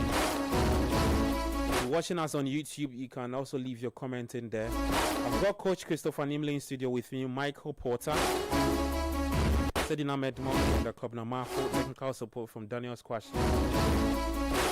It's the Republic of Football on 97.3, also on Channel 1 TV. I am Gabi Ofer. Saturday, Sunday, 2 p.m. to 5 p.m. Economics. Let me read some messages. Evan says, every day Pep will use 4-1-4-1. Pep will lose that game. Marcus, okay, he lost. Paul says, if Liverpool fails Konate, trust me, that they could be bleeding at the back. He's just not good enough in big matches. Liverpool should sell him to Madrid and invest the money in the Bologna defender, so Martin Vitek. I want Liverpool to win the EPL again, but Konate partner Van Dijk, I would choose Arsenal to win the trophy all day. Okay. Philip from Tema says, I've always said this. There are cases in football which are inevitable. One, Mourinho's either second or third season is horrific, whilst his first seasons are always remarkable. Klopp's seventh season is a curse. Antonio Conte's abysmal performance in Europe.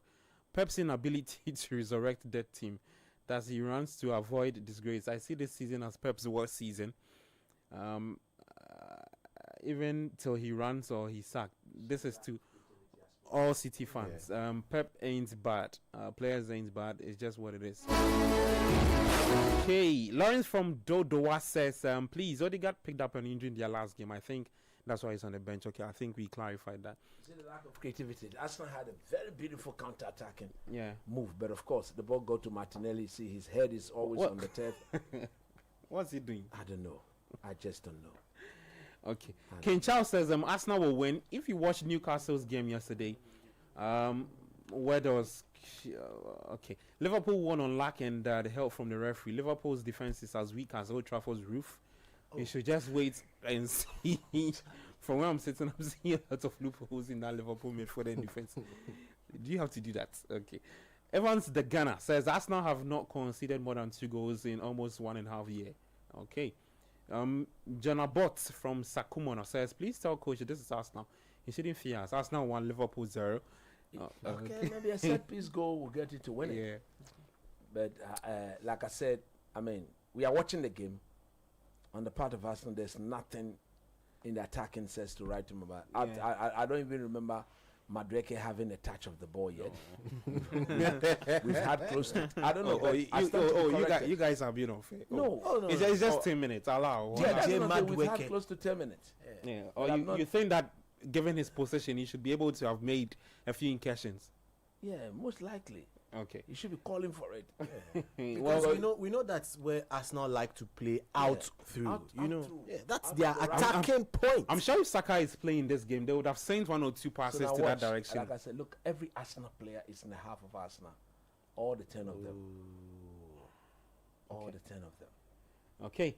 So it's 11 minutes at Anfield. Liverpool 0, Arsenal 0. Let me get back to the messages. Don Perry from Bechele says, good day guys, Coach Nimley should listen to himself again after his criticism of Arsenal for benching Odegaard, and he will realize that he wasn't fair to the manager. For crying out what loud, I'm saying is that the guy had injury. If he had an we've clarified that. Yeah, so if he had an injury, it the makes injury sense. wasn't that serious.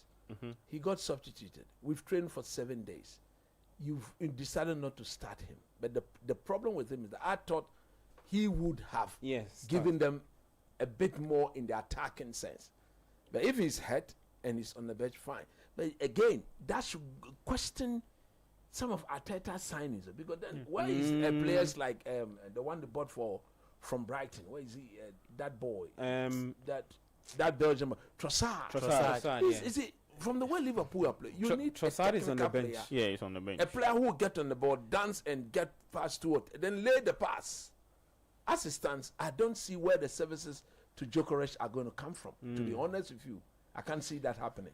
So on the bench, Arsenal have got Trossard, Odegaard, Nwaneri, Mosquera, who is just joined, Luis Skelly, Harimam Anus, Eberechi Eze, and Dauman. Kepa Aritha Balaha is also on the bench for So Arsenal. Eze, he's a technical player. He can get on the ball, calm the nerves of everybody, take the steam out of Would you have moved away from the 4-3-3 and give that room to Eze to operate? No, don't forget, I've already said that. I think he's not been in the team that long to understand the way Arteta team plays. He will need some few more training sessions and a lot more games coming off the bench, let's say 2 or 3 games, to now get himself in tune with the movement. Is it one of the... This is Mr. Porter here. I mean, he will tell you that as a footballer, one of the most important fundamentals to succeed as a footballer is to understand the off-the-ball movement of your teammates. Because there are times where you don't need to look before passing the ball. per the movement of the team, when the ball is here, you know that this man should be at this corner by this time of the day. Yeah. Then you can pass. And it takes several training sessions to get each and every player to be in sync within the system. Yeah, understand each other's movement. That is it. Okay. Yeah. So if he's not just moved into the team, you see, this is the same point I made of Benjamin Sesko. Yeah. Now he came on yesterday. You could clearly see that his movement, the players now understand what he brought. There were 2 very good crosses into the box, although one of them a bit too high for his height, and then he saw the move. But because the movement was noticed and it was picked up, you can only hope that that chemistry will develop more and more as he trains with them a bit more and then plays in games with them a bit more. That is what you. So you see now, Arsenal have virtually weathered the storm, but they are not passing the ball into. Look at it. They are virtually very happy passing the ball backward. But who is that technical player who will say, "Come on, give it to me," like Saka would have done? They know that if they keep Saka out wide, After now, I don't remember Madueke touching the ball. I and think he should be one of the attacking outlets. Yeah. Give it to him. Where is he? Give it to him. Yeah. I think coach. He's gone backward. Look at that. Go. I think coach. The difference between these two sides last season, Liverpool and Arsenal, was the fact that Arsenal didn't have a number 9. They didn't have a goal scorer. Giving the ball away. You know, they didn't have a goal scorer. That was the difference. So, have things changed? I mean, Liverpool had Mo Salah.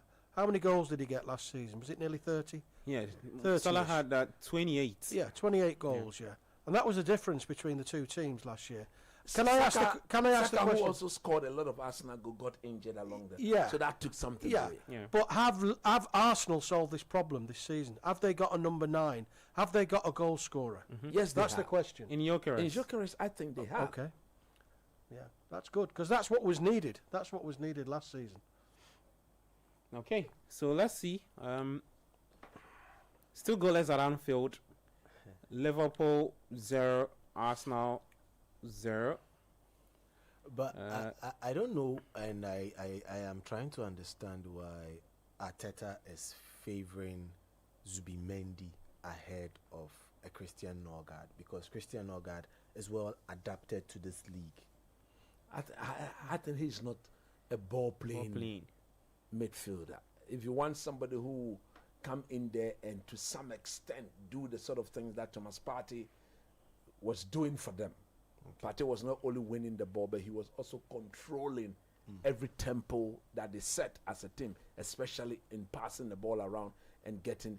He will give it to you, receive it. If there's no chance, he will show up, receive it, and then change the dynamics of the team. But in Norgard, you know, that hard-working, rugged sort of English midfielder, lack of technical ability, but yes, he's a hard worker. You want him in your team. So, and don't forget, this is Madueke now. Madueke. Are Arsenal missing Thomas Partey? They'll clearly miss him. Are they missing him? Yeah, though? I think so. Yeah. I think Have they replaced him? Well, Have they replaced him effectively? there's only one Thomas Partey. Maybe Yeah. like for like, I don't think they've got anybody in there like him. No. So it's left a bit of a gap, has it? Thomas Exactly. Partey leaving. This is what they are hoping for. Now the set piece has arrived, so they are the set piece. Norgard is also injured. He's also injured. Yeah, he's injured. Because he wasn't on the bench in the last game. Wow. Same as this. So the injuries are beginning to pile up again for Arsenal. Yeah. Wow, this is what they are good at. Okay, so Look at all this again. Look at all this. This is going to be fun. But that's a mismatch. This is going to be fun. If he had gotten that boy, it's 1-0. yeah. I'm interested to see how the referee will interpret, any of the shenanigans in the penalty area, after set what pieces and corners after what happened in the Fulham game. Yeah, very interested to see how he implements the new directive that they've been given. Well, in Germany, Dortmund are still goalless. And said, why are you laughing? Your team because I am trying to understand exactly what Dortmund would Berlin. call success. No, I think they've moved away from the word success. They've moved away from. Now, what do they want? There's a clear blueprint Just gets budding talent. They play for 2-3 seasons, being sold to different teams. The chap who is now leading the attack, Girashi, in the next few seasons, you leave. Next few seasons, you leave to where? Oh, you leave. You go to Saudi. Yes, Because he's in his I mean, 30s. you leave. He's in his 30s. But for his There's, age, there's nothing like I think they would have cashed in on him there's already. nothing like MSL. there's nothing like they're competing for the title. Dortmund. There's nothing like that. They don't look at that. They are virtually a business sort of. Yeah. Wow. Okay. Because I've been really surprised by their performance, not only this season, but the kind of performance they've been putting up pre-season and even at the tail end of last season. That's when it started. And they have now had this fine habit of really sacking coaches. Come on, Drake. What is that? What was that about? So I mean, the keeper hits the ball long to him. Yeah. So you are bigger than Kerkes. Just stand in front of him and then take charge. Rather, you are climbing over him all over. Okay, so with Madueke, he started the previous game against Leeds. So meaning this is the second. This is game. second. Oh, he started the first game. Yeah, against Leeds. He played about 64 minutes in that game. But he started out left, not right. Yes. Because Saka Martinelli's, started. Saka so it was started Martinelli and Saka in that game. Right? No. So it was Madueke and Saka. Madueke and Saka. Yeah, Madueke and Saka. Madueke and Saka in that game. Okay. 054996996. That's the WhatsApp line. It's the Republic of Football on Channel 1 TV, on Citi Sports JHA YouTube, and on 97.3 City FM. Gabby Affair here with Coach Christopher Nimley, Michael Porter, Sedinam Edmond, and Kobna Mafo. Let me see if I can update the scores from the other leagues.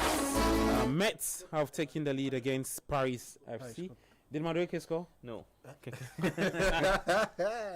Why are you doing that? No, because wow. Okay. But it was a good run. He's got good pace. Yeah, he's got pace. Yeah, Madueke has got but the pace. defender did well. He got back. He got that foot in. That's Kekes though. Yeah.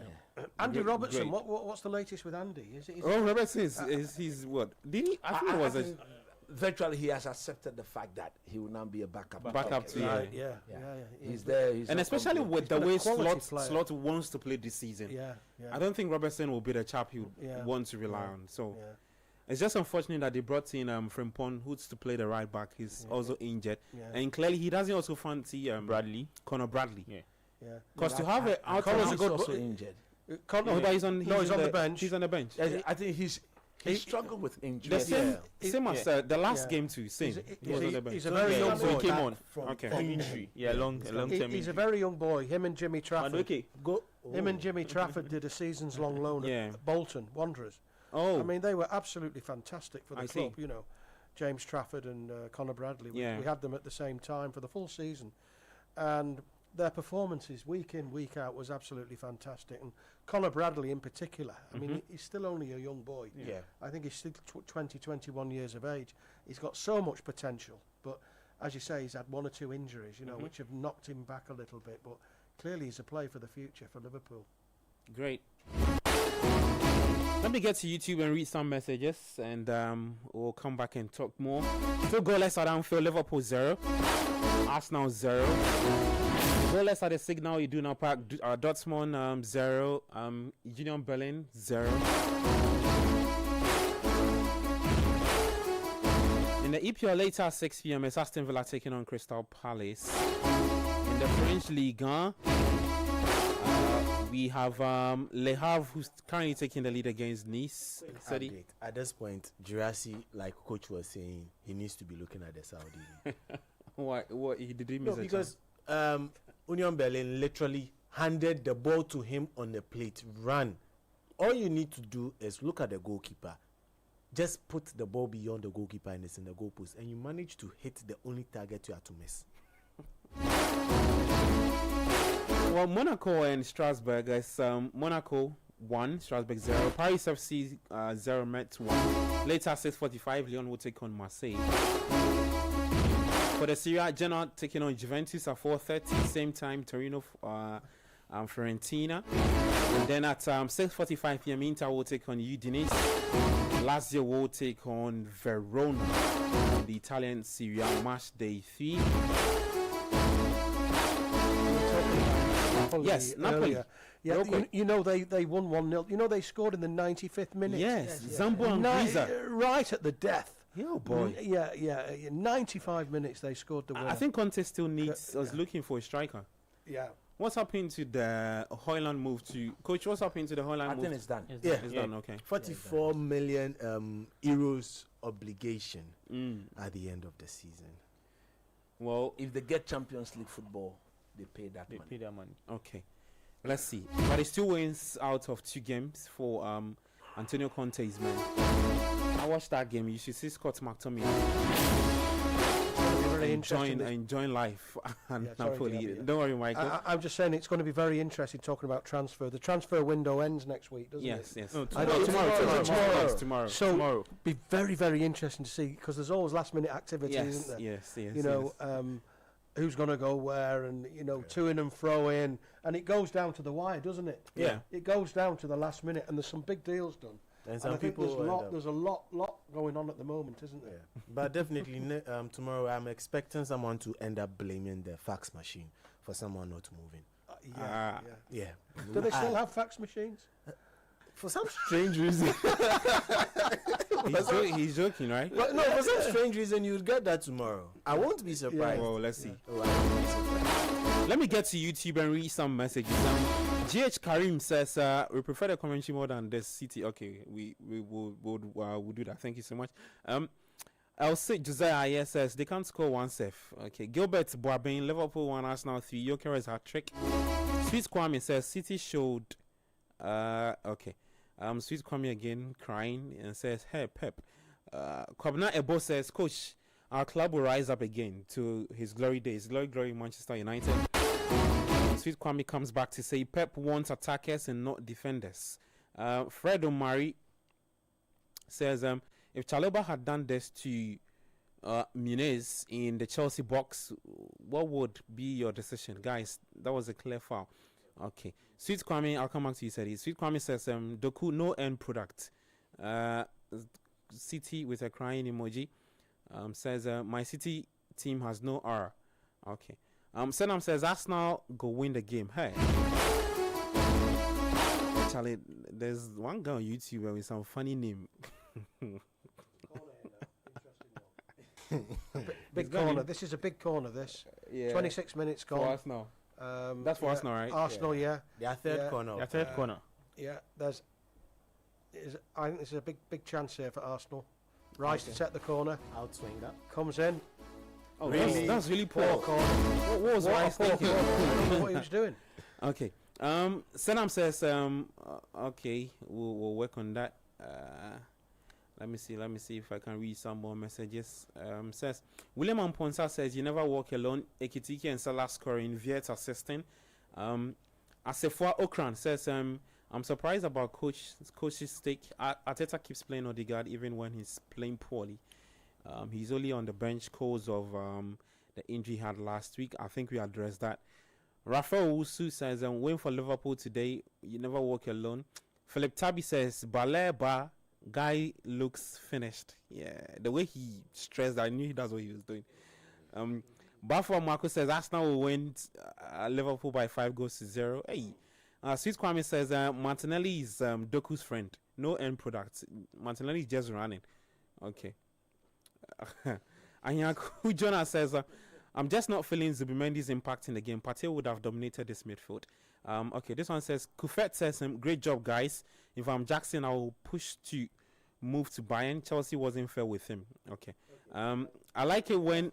Before you continue, quick update on that. Yeah. Is that an update? He's signed for Bayern. No. So yellow card. Bayern are actually now beginning to look into the market and have gone to Italy. And there is a certain want-away player there. Who's that player? Oh, Lukman. Lukman. Bayern want Lukman? Yes. Bayern wants Lukman. Wow. Yeah, so let me just put that across. On loan? Yeah. Okay. Can I ask you a question? As Trent Alexander-Arnold jumped out of the frying pan and into the fire, After his move from Liverpool to Madrid? Yeah. Sort of. What do you think? Yeah. Sort of. Because now you were playing in a position that someone was injured. Yeah. Now the guy has come back. The guy is revered at the club as some form of a legend. You're talking about Danny Carvajal. He's now officially the captain. You can't bench a captain for a new person who just came. But he provides them with something different that they would have needed in their midfield, not even in their defense. Someone to help them with the passes. But Carvajal also does not give them that in midfield. So it's now a very difficult situation, but I feel that he'll be starting a lot of the games on the bench. And maybe he might be pushed into midfield. Maybe hopes that Carvajal gets injured again. And he's not been called up by England as well. I think so. You know, his career. You know, I mean, he was top dog at Liverpool, wasn't he? For seasons, and he's made this move to Real Madrid, rightly or wrongly. You can understand why he wanted to move, and you know, he's not been named in the starting 11. He's been on the bench for the first couple of games. I think he got a run out yesterday, didn't he? Yeah. But he's lost his spot in the England squad. You know, the new England manager now has not called him up for this next series of games. So what he really needs to realize is that his position in the England team is not guaranteed. Especially no. For as long as Rich James stays fit, I think he's the best right back. England has got. And then I think for context 6 too, I think we have to highlight who the coach of England is now. Yes, exactly. Tommy Tuchel. Yes. Yeah. Wouldn't fancy what. It's no longer our Gareth. You know. Sir Gareth has gone now. Yeah. You know? Rise Sir Gareth. Yeah. We got a new manager with a new mindset, and so sometimes you don't fit. And the boy at Newcastle, Livramento. Yeah, Livramento. You know my stand on him. Yeah. I think he's a fantastic right back Yeah. to have in your team. Yeah. What that boy has. His energy levels are insane. The two of them, Rich James and Livramento, are better defenders than Trent. And that's what Tuchel fancies the most. No, but at the end of the day, as a coach, if you present yourself to me as a defender, fundamentally what are your biggest defend. Okay. Anything you bring on board in the attacking sense is an added advantage. So if you are weak defensively and the others are solid defensively, they play. When I have to chase the game and I need somebody to give me something in the attacking sense from your end, then I will turn and look at you. But if we are all starting at fresh and it's about who can defend best for me, I always go for those guys ahead of you. Okay. Let's see what becomes of Trent Alexander-Arnold.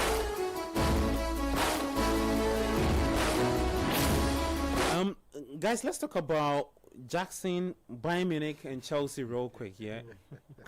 I mean, that's the point we were trying to talk about first. Let me start off with you, Kobna. You're a Chelsea fan. I've listened to several commentaries, analysis from the people in the UK that shows that some say Chelsea were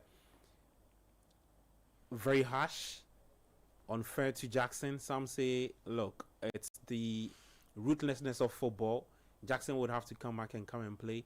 Some say Jackson actually pushed for that move. I mean, after Chelsea told him that he dropped down the pecking order. João Pedro the first, second Delap, Jackson would have been the third.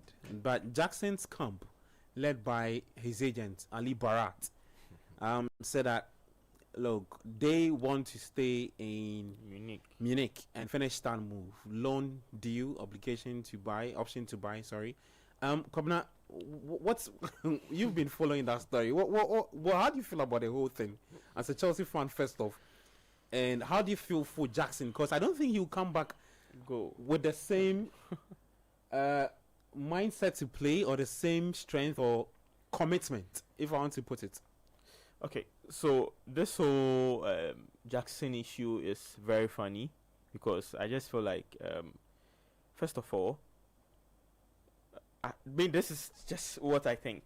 I just feel like Jackson is still a player of Chelsea. You are moving to another club. You're moving to Munich to have your medical. So before doing your medical, they just called you that you have to come back to. Yeah, so Chelsea revoked that permission. That you have to come back to London to because they need you back because one of our strikers have got injured, which I feel like Chelsea did the right thing to call him to come back. But when you talk about the emotional part of it, for that you just feel like Jackson feels like he's been disrespected.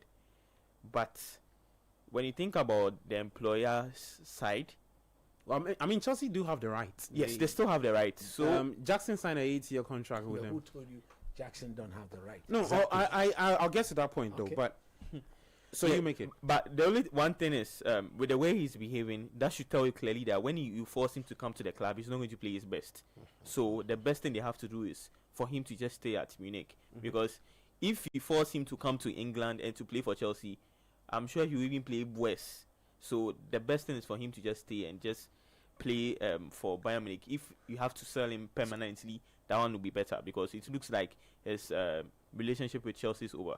So so on the part of you belong to the stance Jackson's camp have picked to stay in Munich. Yeah, in a way, I because when you look at the emotional part of it, Chelsea are being disrespectful for that one. There's no two ways about it. They are very being disrespectful. But I just feel like Chelsea could have done it better. Could have just spoken to him in a way that would have calmed him down and other things. But I'm not sure they did that. I'm sure they had to force him to come, which they also felt like that is not the right way to do. So I just feel like Jackson should just play for Bayern Munich. But he should know that in Bayern Munich, he can't replace Kane. It is not for him to He's not going to replace Harry Kane. He really does. He knows where he's going. Yeah.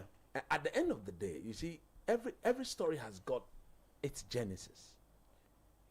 I do believe that the young man has not been treated fairly. This is, in the last 2 seasons, Chelsea's main man. Exactly. Take it or leave it. He's been their main man. So that's the point I was just about to go. Yeah. I think now, that as their main man, he's received a lot of harsh there were games treatment, where because of some 1 or 2 red cards, he got. And then the penalty incident with Cole Palmer. Everybody that was another one. Started looking down upon him and trying to say things that shouldn't be said about him. When my player gets a red card in the line of duty, I would never hold it against him if I'm a coach. Because you see these players that are playing, their adrenaline level is just running through them. Yeah. So as a coach, you try your best possible to calm them down. Now, Jackson from the beginning did not care who Chelsea brings in for competition. He did it. He never complained. After all, Chelsea has got the right to buy whichever player they want to buy into the team. But the moment you have the manager, the hierarchy in press conferences saying that he needs to find another team to play for, then the message was sent very clear. Yesterday, we dealt with the topic, Yabeku, and then Yao brought up quotes from Enzo Maresca. About, Jackson. That virtually meant that Jackson, if he really wants to enjoy his football, he needs to go elsewhere. There was nowhere in any of those quotes where Enzo Maresca opened the door for a competition. Yeah. He made it very clear that he didn't want him. That is the boy from Brighton, João Pedro, and what? Liam Delap. And they are very okay with the 2 guys. Okay? Yeah. When you put that out there as the narrative, if I'm the player, I know I'm not needed here. Yeah. And look at the circumstance under which they are commanding him to come back. Yeah. You had agreed, the man has sat on the plane, he's landed in Germany, your game was ongoing. He really didn't care. You won your game. Your game is on. As to what transpired during your game, how does it affect me? I don't care. Only for him to go through everything, and then you send a text to Bayern Munich that no, you are not sanctioning them, and Bayern themselves were shocked. Yeah, it was just about having his medical. Yeah. And Bayern when the call came in. When the call came, and Bayern was shocked, but we finished everything.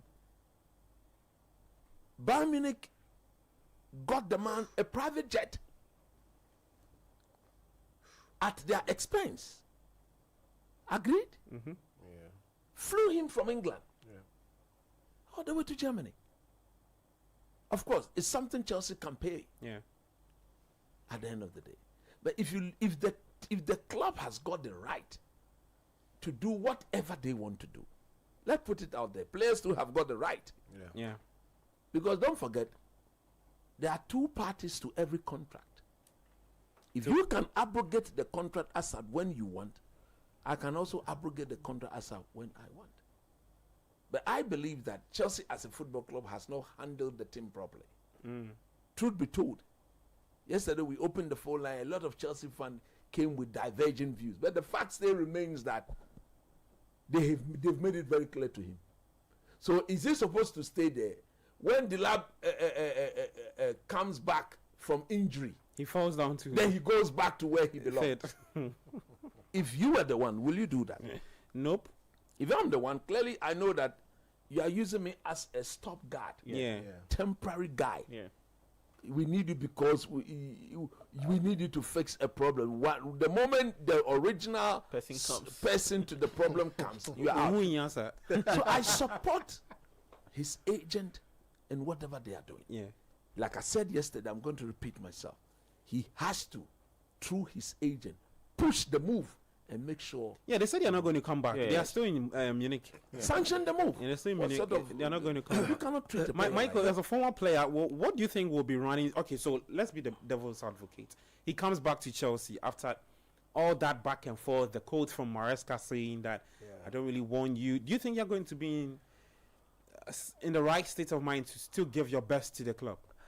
You see, the problem is when you get a new coach, things completely change to the previous coach, because the previous coach might see a lot of talent in a player, but a new coach comes in, sweeps them. First thing they do is they bring in their team with them. The broom sweeps clean. He likes the players he wants to keep, and he gets rid of the players he doesn't want to keep. Now, for whatever reason, he appears to have taken a dislike to Jackson, for one reason or another. Doesn't seem to think that he fits in with the plans, so Jackson's left. Now, once you leave, it's very difficult to come back, because it's not the same. It's like having a job, leaving the job, and then decide, no, I made a mistake, I'll go back to the job. It doesn't always work out. So I think in Jackson's case, he's young enough, and in all honesty, Bayern Munich's a good side. Harry Kane's made a good move there. Yeah. Do you remember when Harry Kane left Spurs? Yes. There was so much disappointment, wasn't there, that he'd left Spurs, and we all thought, oh, well, it's not a good move for him. But in fact, it has been a good move for him. So I think in Jackson's case, if the manager was to check, because look, managers now, their life is very short, isn't it? The king is dead, long live the king, isn't it? You know, 1 minute you're in a job, the next minute you've gone. Out. Now a new manager might come in and say, oh, we need Jackson back, but I think under the current regime, for whatever reason, there's not a place for him in the Chelsea setup. So what do? Do you cry over spilt milk or get on with your career? So Delap is out for 6 to 8 weeks. That's 2 months, right? Yeah. So Chelsea will need him for 2 months. Well, they could recall if him. he comes back, they don't need him again. Yeah, they could recall him. He could come back and score lots of goals, and make a name for himself. But the fact is, if your face doesn't fit, it becomes very difficult with the manager. Yeah. There's the sort of psychological part of it as well. They don't like each other. Maybe maybe it's a personality. See, clash. at the end of the day, he comes back, he walks into the dressing room. He's never comfortable being there.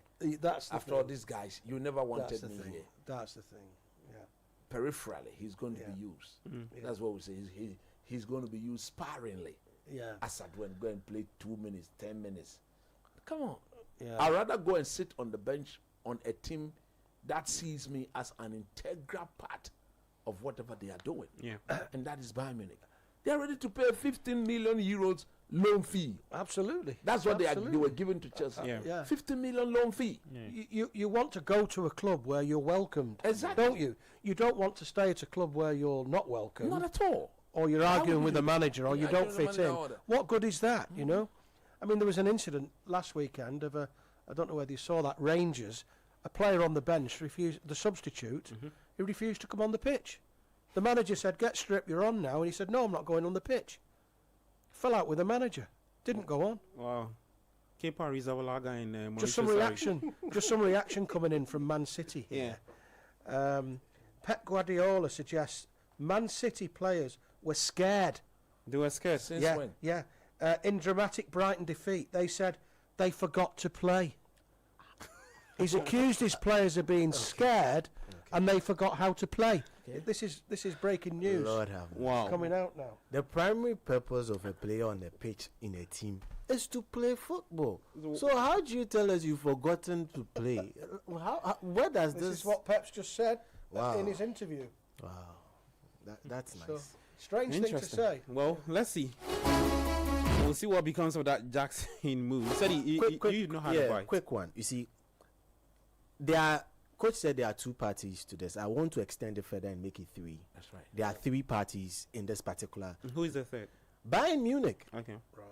There's I thought you were going to say his girlfriend then for 1 minute. All right, carry on. Dortmund have scored. All right, yeah, go on. Sorry. So I seriously do not know if up by 1 goal to 0. He's involved in any way. All right, Jirachi? Yeah, we know what we know the power the spouse have in transfers. Yes, because Jamie Vardy's transfer was determined sort of by the spouse. But with Jackson, back to Jackson. Jackson actually, there are three parties in this. Jackson and his entourage. There's Chelsea and then there's Bayern Munich. On the side of Bayern Munich, I believe that if they actually wanted Jackson hard enough, they really wanted Jackson, they would have gone out, splashed the cash and got Jackson. Yeah. Do you understand? We've Chelsea's seen asking for 80 million. Exactly. So it now It's becomes not an 80 million. No. good. Yeah. Exactly. In the same vein, I don't think Madueke is a 50 million player even. But Arsenal paid for it. Arsenal valued him higher than 50 million, and hence when Chelsea mentioned 50 million, they were quick to just separate themselves from 50 million pounds sterling. That's difficult for Madueke, but we will let that slide. Now, Chelsea wants that amount for their player. It's their player. They are quoting whatever they want for it. No problem. If it does not suit you, walk away. Because for Bayern this season, they have actually fumbled a lot of transfers, which is not the kind of things Bayern Munich does. Yeah. They fumbled Florian Wirtz. They could not convince him to actually play for them. They could not also convince Xavi Simons to move to them. He was the second on the list, and now they have gone down the list and they are roaming somewhere in double figures. That's on them. And I feel now that they are even trying to turn their attention totally onto Ademola Lookman, another guy who also wants away from his club. It's beginning to show a certain trend that Bayern actually are looking for a loan and they are not ready to spend cash in that way. Fine, that's on them. Now, for Jackson at Chelsea, when he was coming in, he was never coming in as the lead striker.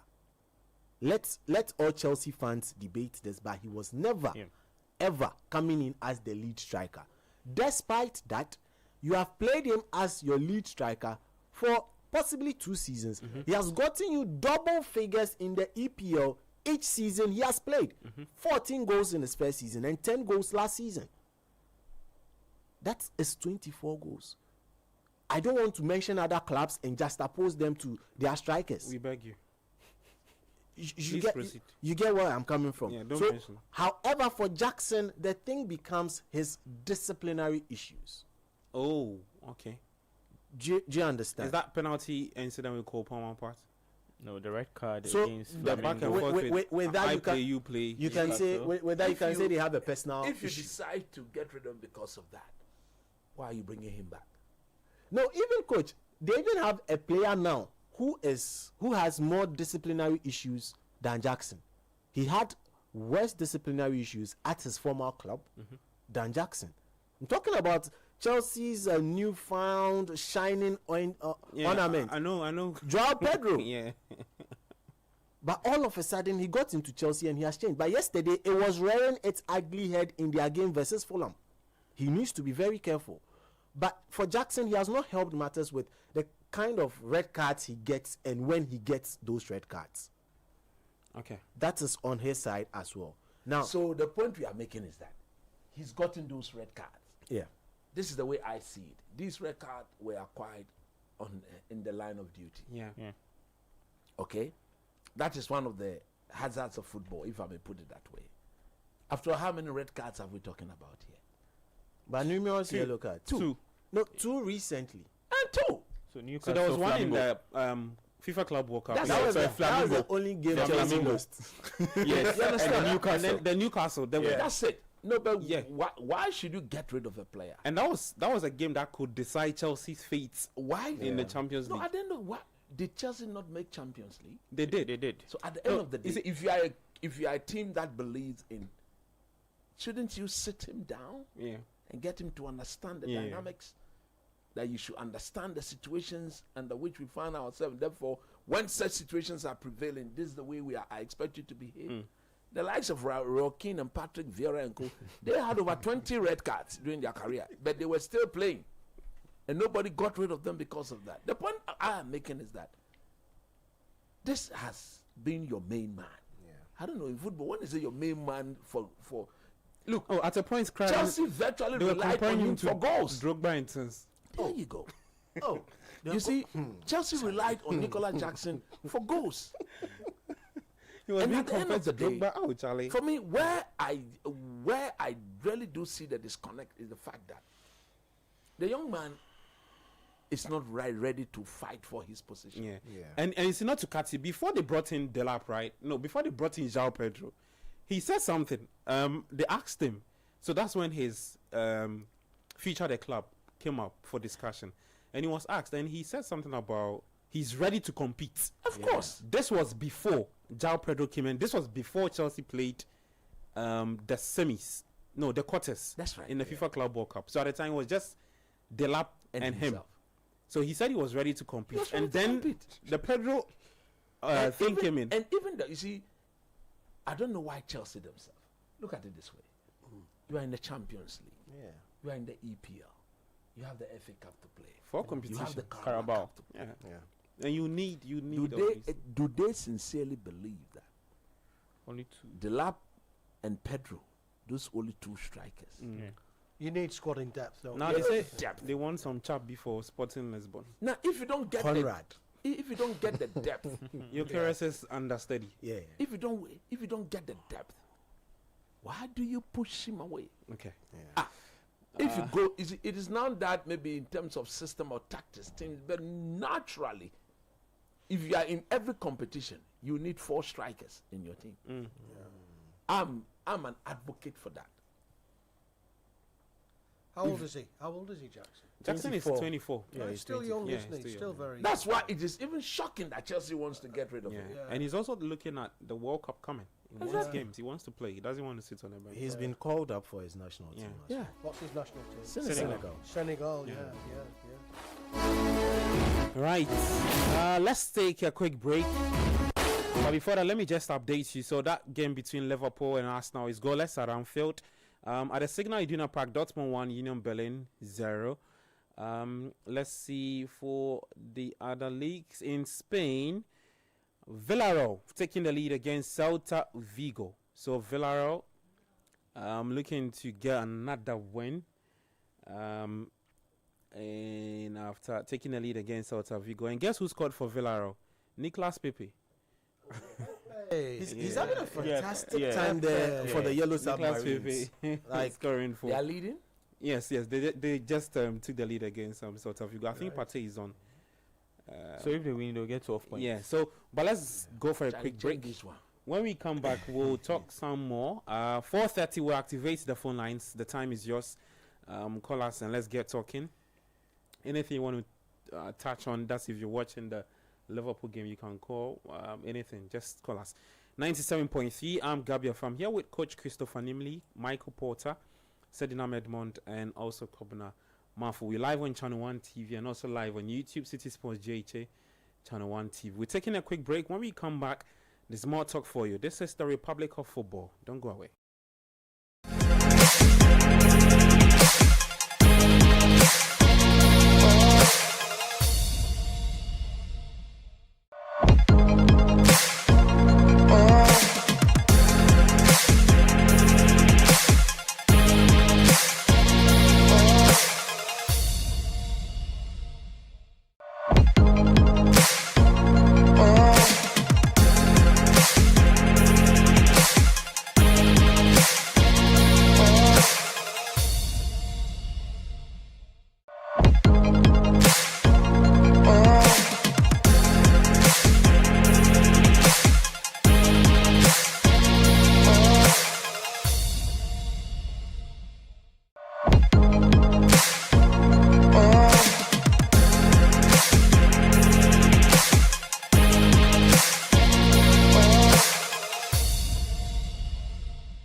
The Republic of Football, live on Channel 1 TV and on YouTube at Citi Sports JJ, and also on Channel 1 TV. You can head there and join the conversation.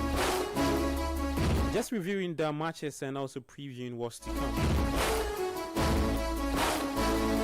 Updating you from the major European leagues as and when the goals do drop.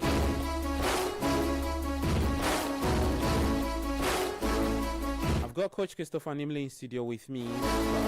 Kobna Mafo, Sedin Ahmedman, and Michael Porter. At 4:30, we would activate the phone line, so you can write the number down 0539986996, or you can also call us on 0549986996. 0539986996, 0549986996. Let me read some messages. Civic from Achimota says Arsenal 2, Liverpool 1. Ishmael from East Legon Hill says Pep should resign. Mullah Omar from Tema says Liverpool do the do us by dismantling Arsenal for us. Liverpool 3, Arsenal 1 from Raymond Decoder inside Tema Community 4. Alright, let me get to YouTube and read some of the messages also there. This one says Elon Kwesi says, what's your take on Raheem Sterling? Okay. Is he still at Chelsea? Yeah, he's there. He's part of those who are training away from the team, including Disasi. Yeah. This one says bless Semi Hiva. I hope I got your name right. He says, I don't agree with your panel member who said Chelsea have been disrespectful to Jackson. It was Nicolas Jackson, his agent, who came to Chelsea and said they wanted to leave. Jackson was not sacked. Okay, I'm coming. He said he hold on for me. Kwabna Amwafo says the Chelsea fan in the studio is not a Chelsea fan. He doesn't. Okay, all right. So noted. This one says what said he talking about? Seeds Kwame Jackson should leave. Okay. Kwabna Amwafo says we are not selling Jackson because of the red card, or the yellow. We are selling him because he's not good enough. Hey, no, you see, you didn't purchase him as a center forward. When he was at his former team, he was playing out left. He was playing wide left. Do you understand? Yeah. You go to a team, purchase someone who is playing wide left, and come and use him as a center forward, and you are saying he's not good enough. Okay. How many goals were? Who else was getting the good enough? No, listen. Hold on. The kind of goals Jackson scored were non-penalty goals. Yeah, non-penalty. Do you know the number of quote and unquote elite teams in England who pay for the services of Jackson? Wow. Not good enough. Wow, Jackson should see your face with Charlie. He should add it to his PR team. Let me. Ebenezer Morrison says, why is United selling Højlund? He wants to stay and fight for his position. Is the club being fair to him by shipping him out? Coach, anything to say to that? You see, these are two very different scenarios. I know the person who sent the message is a Chelsea fan. Yeah. Are you sure? Of course. These are the sort of things they do. You know, when you sit there, you see, Ruben Amorim has never gone public. Can he send one quote that says Amorim has gone public to say that? But I mean, yesterday, if Abeku try and get those quotes, Abeku and Yao read several portals in England, and they were not narrate. They were quotes from the Chelsea manager. So if I'm a player and my manager is saying this, that, Nicolas Jackson has behaved very professionally. Okay. The problem with the Chelsea faithful is that you say the man is wasteful. You say you don't need him. He's going to a bigger team. Take it or leave it. Bayern Munich is a bigger team than Chelsea. Oh yeah. Nobody argues that. Yeah. At the end of the day, he's going. And you've told him to go. He has landed in Germany. And then somebody gets injured. Hey, my friend, come back. I'm calling him back. Is that the way to call a player back? Okay. So some of the quotes. Yeah, some of the quotes. Real quick. So we can talk to our listeners and viewers. He, into brackets, Jackson is available, but he's not going to be part of the squad. End of quote. That's Maresca. That's Maresca. He's available. He said it not once. Yeah. He's never going to be part of the squad. Now, if I was your main striker, I was the one scoring your goals for you to win football games. I was part of your main goal threat. And then you start saying such things about me. I get a team that I'm going to play for. I'm on my way, I've landed, going there. You say I should come. Why should I come back? Because somebody who you now trust I scored. When a person comes, then I'm back to what? And he was all smiles. Yeah. And he said more yesterday. Now he says that when you have two strikers, it's not enough. Yeah, when he one was of them after the 2-0 is injured for weeks, it's probably not enough. Yeah. He has already called Jackson on phone. For the Chelsea fans who are saying he's not enough, if he's not enough, why would he pick a phone to call Jackson? So if I'm Jackson, it is clear that the manager now has a second stand on me because somebody got injured. So what becomes of me when Delap returns? That's why I'm saying that. Me, this Delap, Jackson is better than him. Me, got Delap, no. Delap.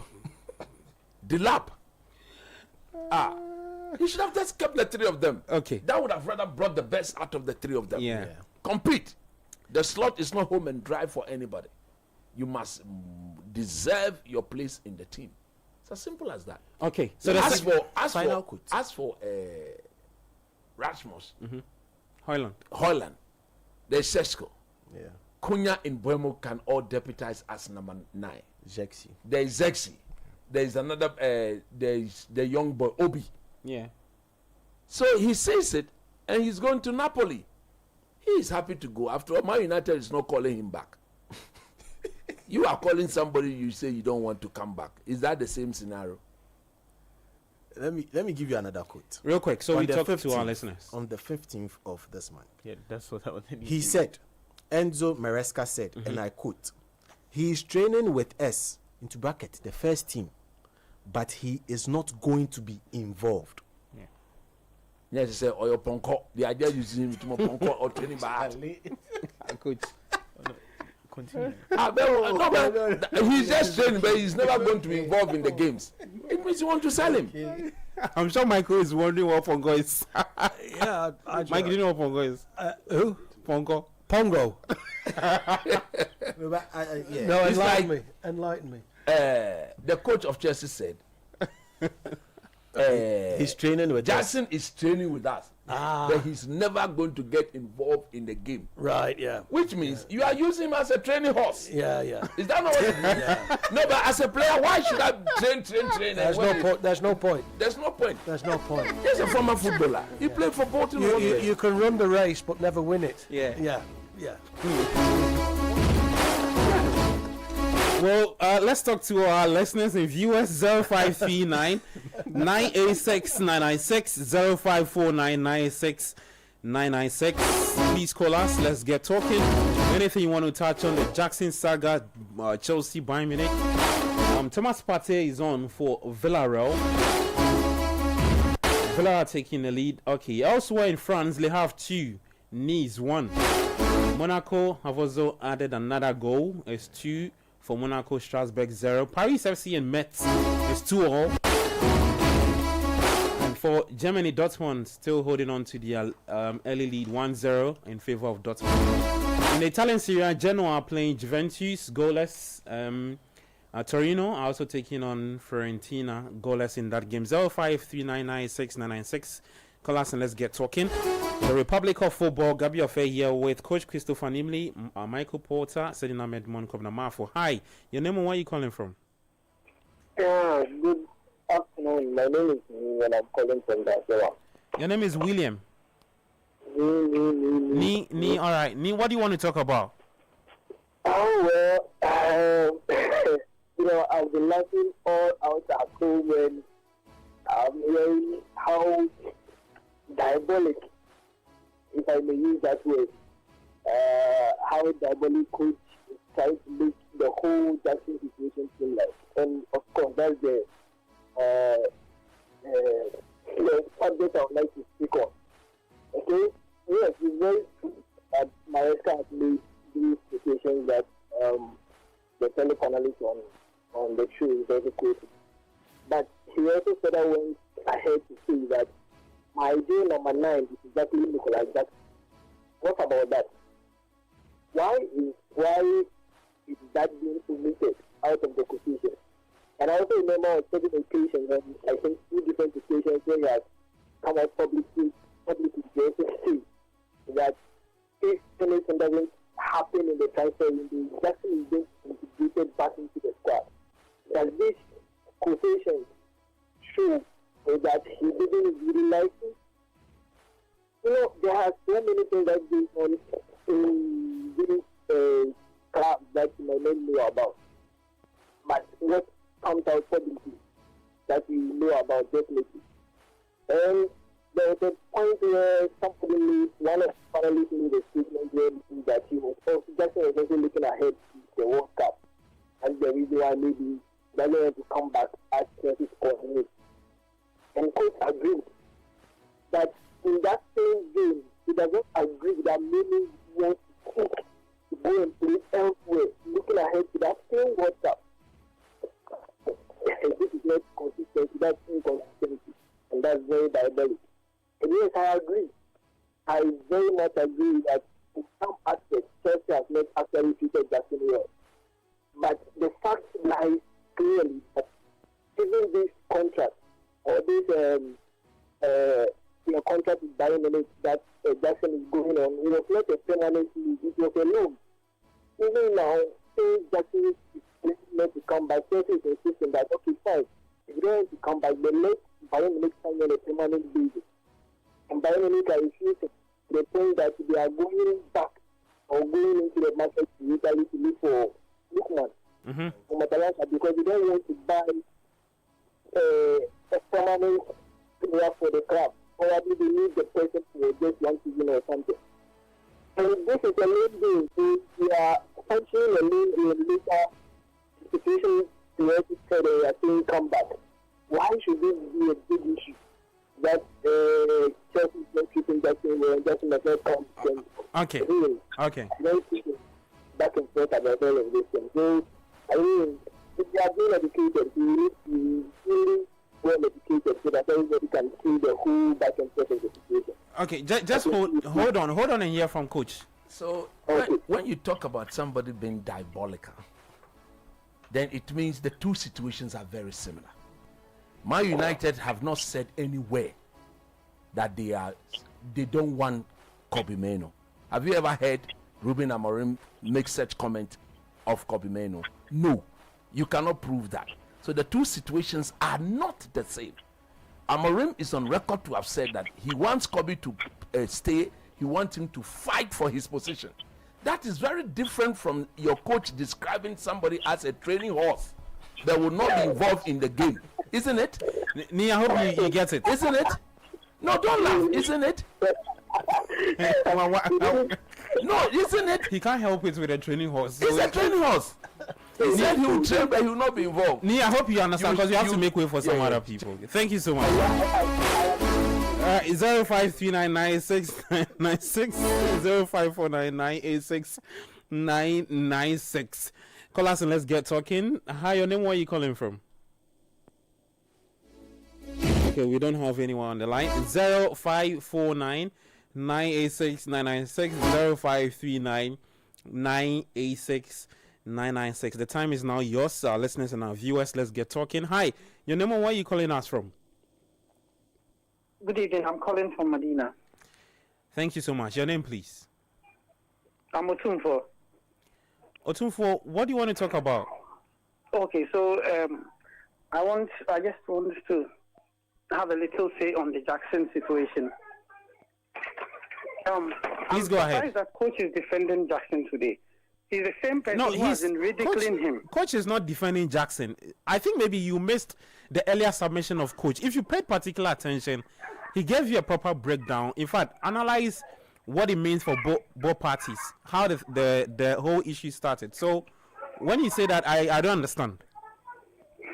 He has been ridiculing him all these years.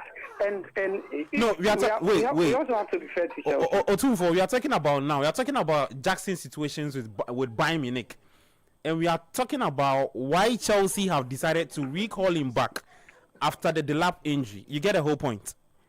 I do. And coach is even saying that Jackson has a right. Jackson is disrespected by looking at him on that ranking order and say that, okay, come in the next 2 months or 6 to 8 weeks, I need you only. And I'm even asking coach that what becomes of Delap? Sorry, what becomes of Jackson if Delap returns? And he's explained that. Are you there? Okay, but aside that, Chelsea has really done a lot for him. Because he came in and then, like, looking at Chelsea's pedigree, like, we've given him a lot of chance, and then he's supposed to prove himself. Now there are better players than him, if I should put it that way. No disrespect to him, you see. So he's supposed to prove. I understand that Chelsea. I don't want to use the word fair. It's not like Chelsea has not been fair, but this is now we have players that are better than him, if we should put it that way. And so, if it's time for him to move on, I think he should just. But then, myself, I'm a Chelsea fan. I don't support the fact that he has to be recalled. It is not as for that one. Okay, so you support the decision. You support Jackson remaining in Munich. Yes. For that, I support it 100%. Okay. I don't know why the club will even call him back in the first place, because he's not that player that will help or send us anywhere. We've given him two seasons already, and he hasn't proven himself to be that player. So I think we should move on. Otunfo, let me tell you something, right? When Drogba came in from Marseille, right, to Chelsea, I saw this stat. I'm saying it so you understand what you've just said. When he came in to Chelsea, his first 2 seasons or his first 3 seasons, whatever he did, i.e. numbers, his performance and whatever, it was being compared to what Jackson has done in 3 seasons. Do you know that Jackson has done way better than Drogba in 3 seasons? Oh, really? Oh, yes. So when if you're saying Jackson is not good enough, or you think that he should go because it's not good enough, the numbers and the performance back it. I understand that Chelsea fans are not too happy with some of the red cards and some of the performances and maybe the penalty incidents and stuff. But if you want to go by your comments, your own last submission, I think the stats I've put out nullifies it. Okay then. So, thank you so much. Okay. For the time. Yeah. All right. Thank you too for. Said you want to say something. So this would be the second season that Chelsea is pulling this sort of shenanigans with their players. Last Ziyech one? No, not Ziyech. Calm down. Chalobah. Oh yeah, last season. Yeah. That one, Maresca was. Maresca. Yes. And it was the same. It was the same on Maresca. Maresca was emphatic. Chris, what is it? Chilwell. Sack them. These people, what are they? They went and begged Chalobah to come back. Let's get back to the phone lines. Hi, your name? Where are you calling from? My name is Felix. I'm speaking from East Legon here. Caleb. Yes, Felix. Yes, Felix. I think you want it that way. Okay, bro. Talk to me. What do you want to talk about? I want to talk about Jackson's issue. All right, please go ahead. Okay, so I have followed. I'm a diehard Chelsea fan, and I've followed exactly what has gone on within this transfer season and Chelsea's performance. Now, if anyone defends what Chelsea is doing now, I must say that person does not love Chelsea. What Chelsea is doing to Jackson now is really, really bad. I mean, just like Coach said, and honestly, many a time I disagree with Coach the way he bashes Chelsea and he's always laughing at Chelsea and all those stuff. But today, I totally agree with him. Now, you can't tell me that as a coach, coaching an elite team like Chelsea should go into a season fighting for 3 or 4 trophies with just 2 strikers. It is totally wrong. You cannot justify it in any way. Now, you sign João Pedro, you sign Dilap. These guys have shown prospects. But it doesn't mean that you are going to depend on them for all these trophies that you are going to fight for in the season. Now, you've asked Jackson to go on loan. To me, it is a no-no. You don't have to do that. It's so unfortunate that Dilap gets hurt in this Fulham game. Attempting to even call Jackson back is so wrong and very, very disrespectful. And they should buy their heads down in shame for attempting to even do that in the first place.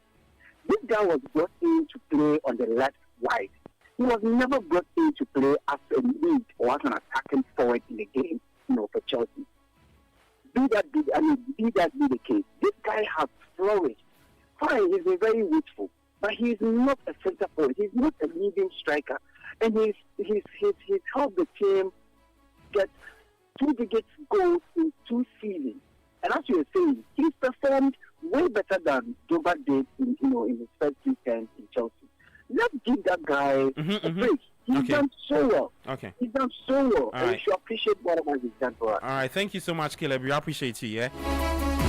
05399696. Please, when you can make it snappy so we can make way for other callers. I'm Gabi Ofe. I've got Coach Christopher Nimley, Michael Porter, said in Ahmed come now in studio with me. The Republic of Football 97.3. Also on Channel 1 TV, live on YouTube, Citi Sports JHA, and Channel 1 TV as well. Dortmund have scored again. It's Seru Grashi with a second goal. Sedinam's best friend who says he should go to Saudi. Sedi, quick words. He has wasted too many chances. Okay. So if he's now getting the goals, then he's You're beginning fine. to. Yeah. Okay. It's fine. Let's get back to the phone lines. Hi, and where are you calling from? Hello? Yeah, I'm Taxi Driver Future from Norway. Your name is what? Taxi driver. Future from Norway. Future. Oh, okay. I heard taxi driver from Hohoy. Yeah. How is Hohoy? Yeah. Norway, Botology. No, how is the player? I know that. Yeah, I was. Yeah. Norway is good. Yeah, Norway is good. It's good. Are you guys ready for the GPO? Of course. Nice one. Let's talk about European football. What do you want to talk about? I just have a question for the panelists. Okay, please go ahead. Last I checked, I think Sedi. Well, we lost our caller. 05499696. We lost Future. If you can come back and call again, would I appreciate it. Hi, your name, where are you calling from, please? Yeah, it's Future back. Oh, Future, thank you so much. You wanted to make him a point. Yeah. So last I checked, said David Moore was a Chelsea fan, but he seems he's talking as if he's not a Chelsea fan. So I want to know what team he supports. So, obviously, you want to answer him? I know he was a Chelsea fan. Said, did you want to answer him? In submission, he's talking as if he's not a Okay, Chelsea Future, hold fan. on. Said he's talking to you. So it's very simple. You see, truth is one.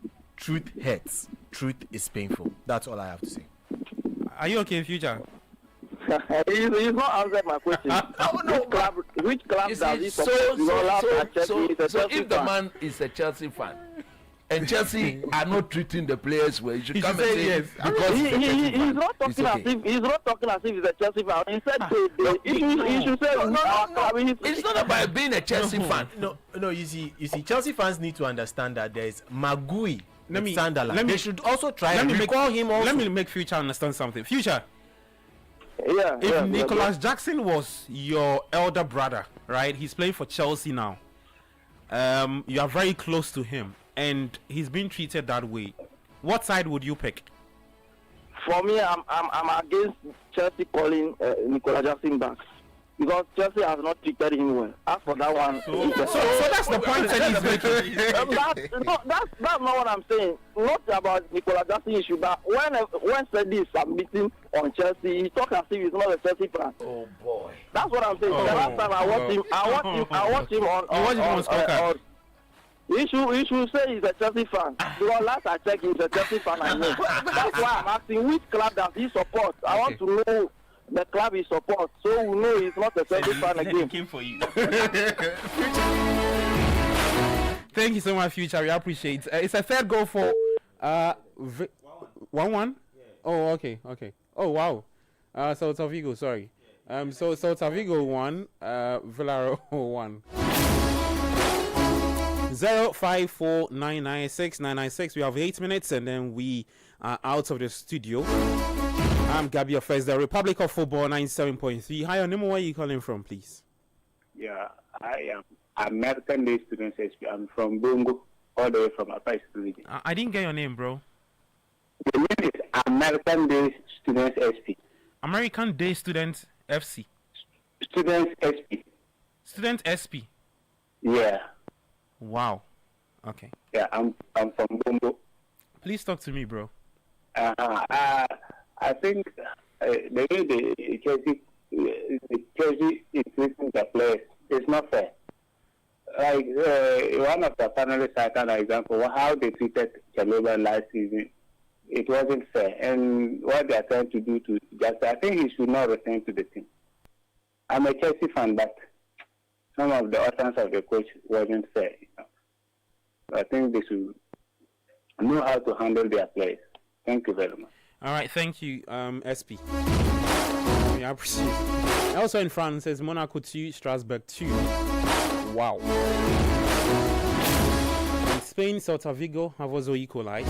0549 986 996. Hi, your name, where are you calling us from, please? I'm Simon from Navrongo. Simons? Yes, sir. All right, Simons, talk to me from Navrongo. What do you want to talk about? I want to talk about Chelsea, about Nicolas Jackson case. Where do you stand?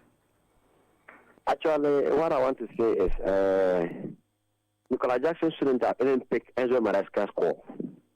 First place, he shouldn't have even picked the call. The second thing he should have done is that, as you said, the coach sent him a message. He should have sent a message back to him and say, this message is never seen. I have not seen the message. Because if you told a player that you can train, the person is available training with us, yet he's not going to be part of your team. And the person, you send the person for loan to go into a particular place to go and play, and the person has arrived there, yet you text the person, but due to because of your injury, you are indirectly telling the person that if this person comes back from the injury, if the person comes back from the injury, then that's it.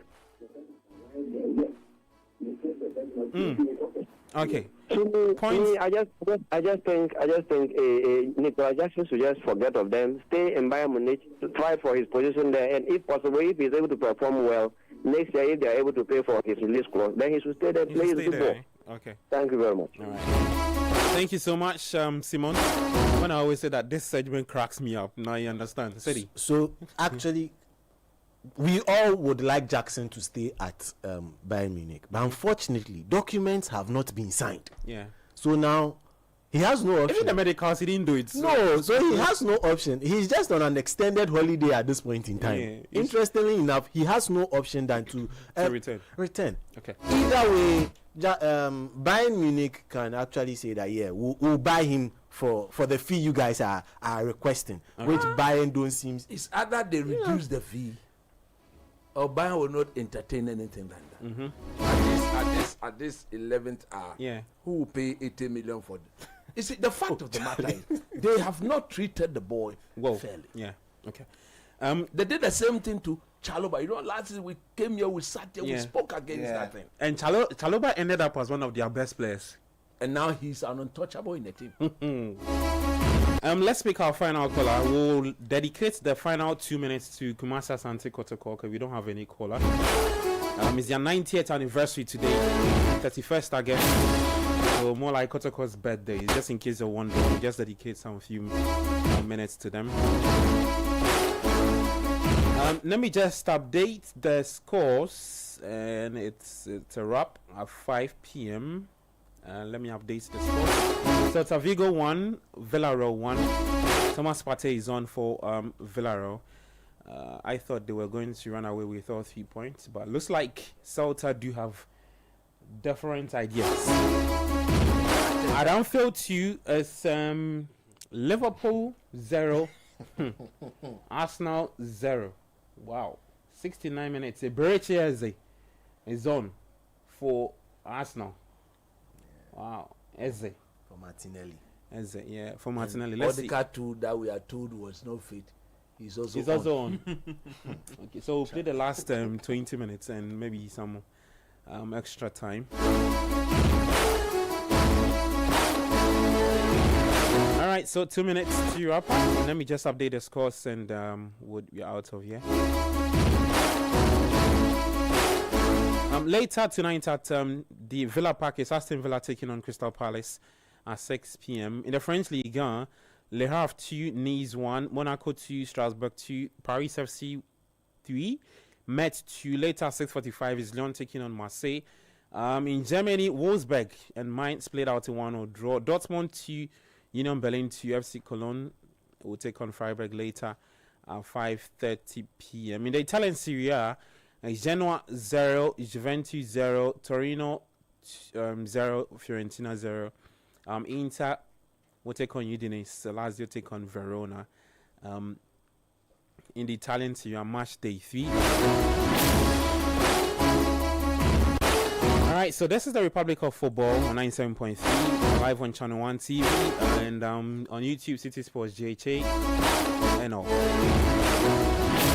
It's strictly European talk, but we just want to celebrate Kumasi Asante Kotoko, who are 90 years old today. They're currently taking on BBN Gold Stars, and it's over, right? So Kotoko winning the Champions of Champions. So they are champions of champions. Birthday gifts. Okay. Speaking of birthday gifts, let's do this for Kotoko.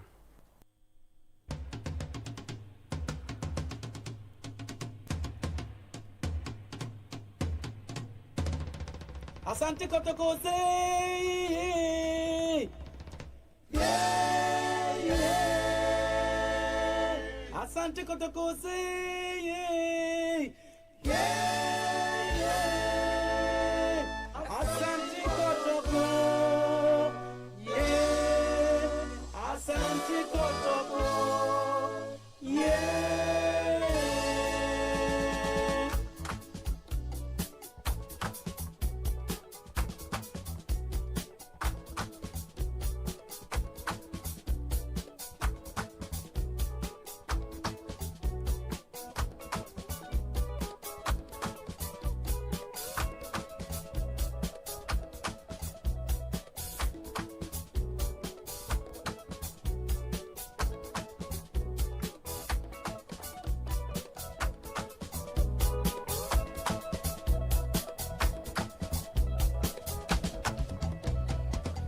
Asante Kotoko yebesha mamo.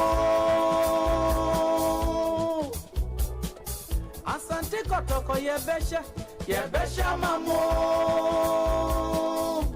Asante Kotoko yebesha. Asante Kotoko yebesha mamo.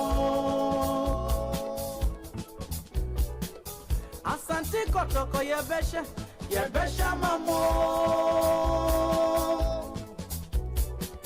Asante Kotoko yebesha mwako. Asante Kotoko. All right, so it's Kotoko's 90th anniversary. Asante Kotoko. So yes, happy birthday to Kumasi Asante Kotoko. They've beaten BBN Gold Stars to be crowned the champion of champions. So the FA Cup champions and also the GPL champions. So Kotoko winning it. Kovna is a huge Kotoko fan. Kovna, just quick words for your beloved. They were 25-time GPL champions. The recent won it in 2021, 2022. FA Cup champions, recent one 2025. Yeah, a few things in Africa, but it's not been the Kotoko we used to know. Just quick one, then it's a wrap. I'm sure it's not 90 years. I'm sure if it was to be a human being, I'm sure you'll be thinking that he has a lot of good things, maybe properties and other things. No, let's be truthful. What are you trying to say? No, let's be truthful. So 90 years, you'll be thinking maybe he has done so well in life. Oh, they've done well. So are you saying Kotoko have not done well? No, they've done well, but there are a lot of things they really need to work on. There's more room for improvement. They have to work on a lot of things, because as at now, you don't even know the managers. So what's your wish for them? Oh no, I just pray they will just sit down, plan their things very well, and perhaps we get a stadium. Shades upon shades. Oh no, so that we get a stadium, because there's still a lot we have to do. Because when you check the African teams, the likes of El Ali, we've got them even use TP Mazembe and the other even ASEC Mimosa.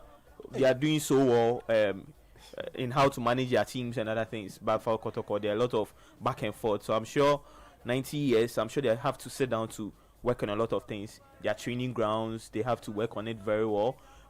Other positive things to really help the club. But when it comes to the football, congratulations for them for winning the Super Cup, the champion of champions, beating BBN Gold Stars. It's a good one for them, because what we saw at the University of Ghana Stadium in the top 4 was so bad from them, losing 3 games and now winning this game. Because going into this game at the Dance Park in BBN, a lot of fans thought BBN Gold Stars would win. A lot of fans thought. They never gave Kotoko a chance, but fortunately for them, they did it, and Hamzata the former Accra Lions player was the one who scored the goal for Kotoko. So it's a big win for them. I'm sure they are going to do so well in the league and also in the CAF Confederations Cup. All right, so that's it from Kobina. His birthday wish to his club, Kumasha Sante Kotoko. Hoping that they do well. Thank you so much for doing this with us. There's more football talk on TV, on Channel 1 TV at 9 p.m. We call it Scorecard, where we'll bring you the tactical breakdown of some of the games. Talk a few local content. Maybe if there's time that we do some tennis and all that on Channel 1 TV Scorecard. Myself, Coach Christopher Nimley will be there. Do join us for that interesting episode. Coach, final words. Michael, final words. Sedi, and then it's around. Michael, I'm so excited to have you today join us for the Republic of Football, your first edition, right? Your first episode. Yeah, it's been great. I like the format. It's very good, very interactive. Some very good viewpoints, some arguments for and against, some topics that are quite contentious. But yeah, it's been a great experience. Thank you very much. Thank you too, Michael. Coach. Yeah, I mean, I'll be with you on TV. It is what it is. I mean, this program is meant to serve the people of Ghana. Something very different from what is done elsewhere. And so far, so very good. We are most grateful to all those listeners and viewers who have stayed glued to Citi FM and of course Channel 1 TV, and look forward to seeing them this evening on Scorecard. Great stuff. Sedi, your final words? Yeah, Charlie. Listen, Kunate, another. They say you should tell us which team do you support. You are there doing.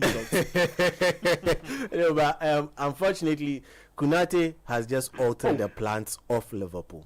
Liverpool fans enjoy tomorrow's deadline day. Oh, no, I'm sure they'll go for Gay then. They'll accelerate it now. They'll go So for Gay. they actually wanted to use Gomez as a make weight in the deal, and another team actually came in this morning wanting Gomez on a full deal. So it just it throws everything out of gear.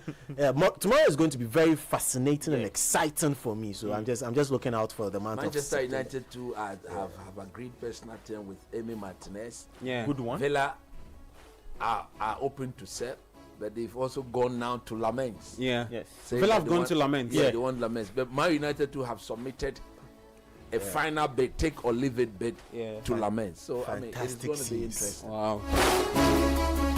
That's it from us today on today's episode of the Republic of Football on Channel 1. Nope, on Citi FM, sorry. There's Scorecard for you rather on Channel 1 TV. The head coach Christopher Nimley, Kelvin Edem Kai, Michael Porter, Sedina Medmo, Kobna Mafo, technical support from Daniel Squashy, and also big support from Edwin Kwakofi. Super guy. I'm Gabby Affair. Join us later 9 p.m. on TV, Channel 1 TV Scorecard. More football talk for you. Catch us same time next week, Saturday, Sunday. Bernard Abe Quad Trip, Benjamin Nketia, myself, the guys, and everybody for another interesting episode. In the meantime, do enjoy the rest of your day. Do take care of yourself, and bye-bye.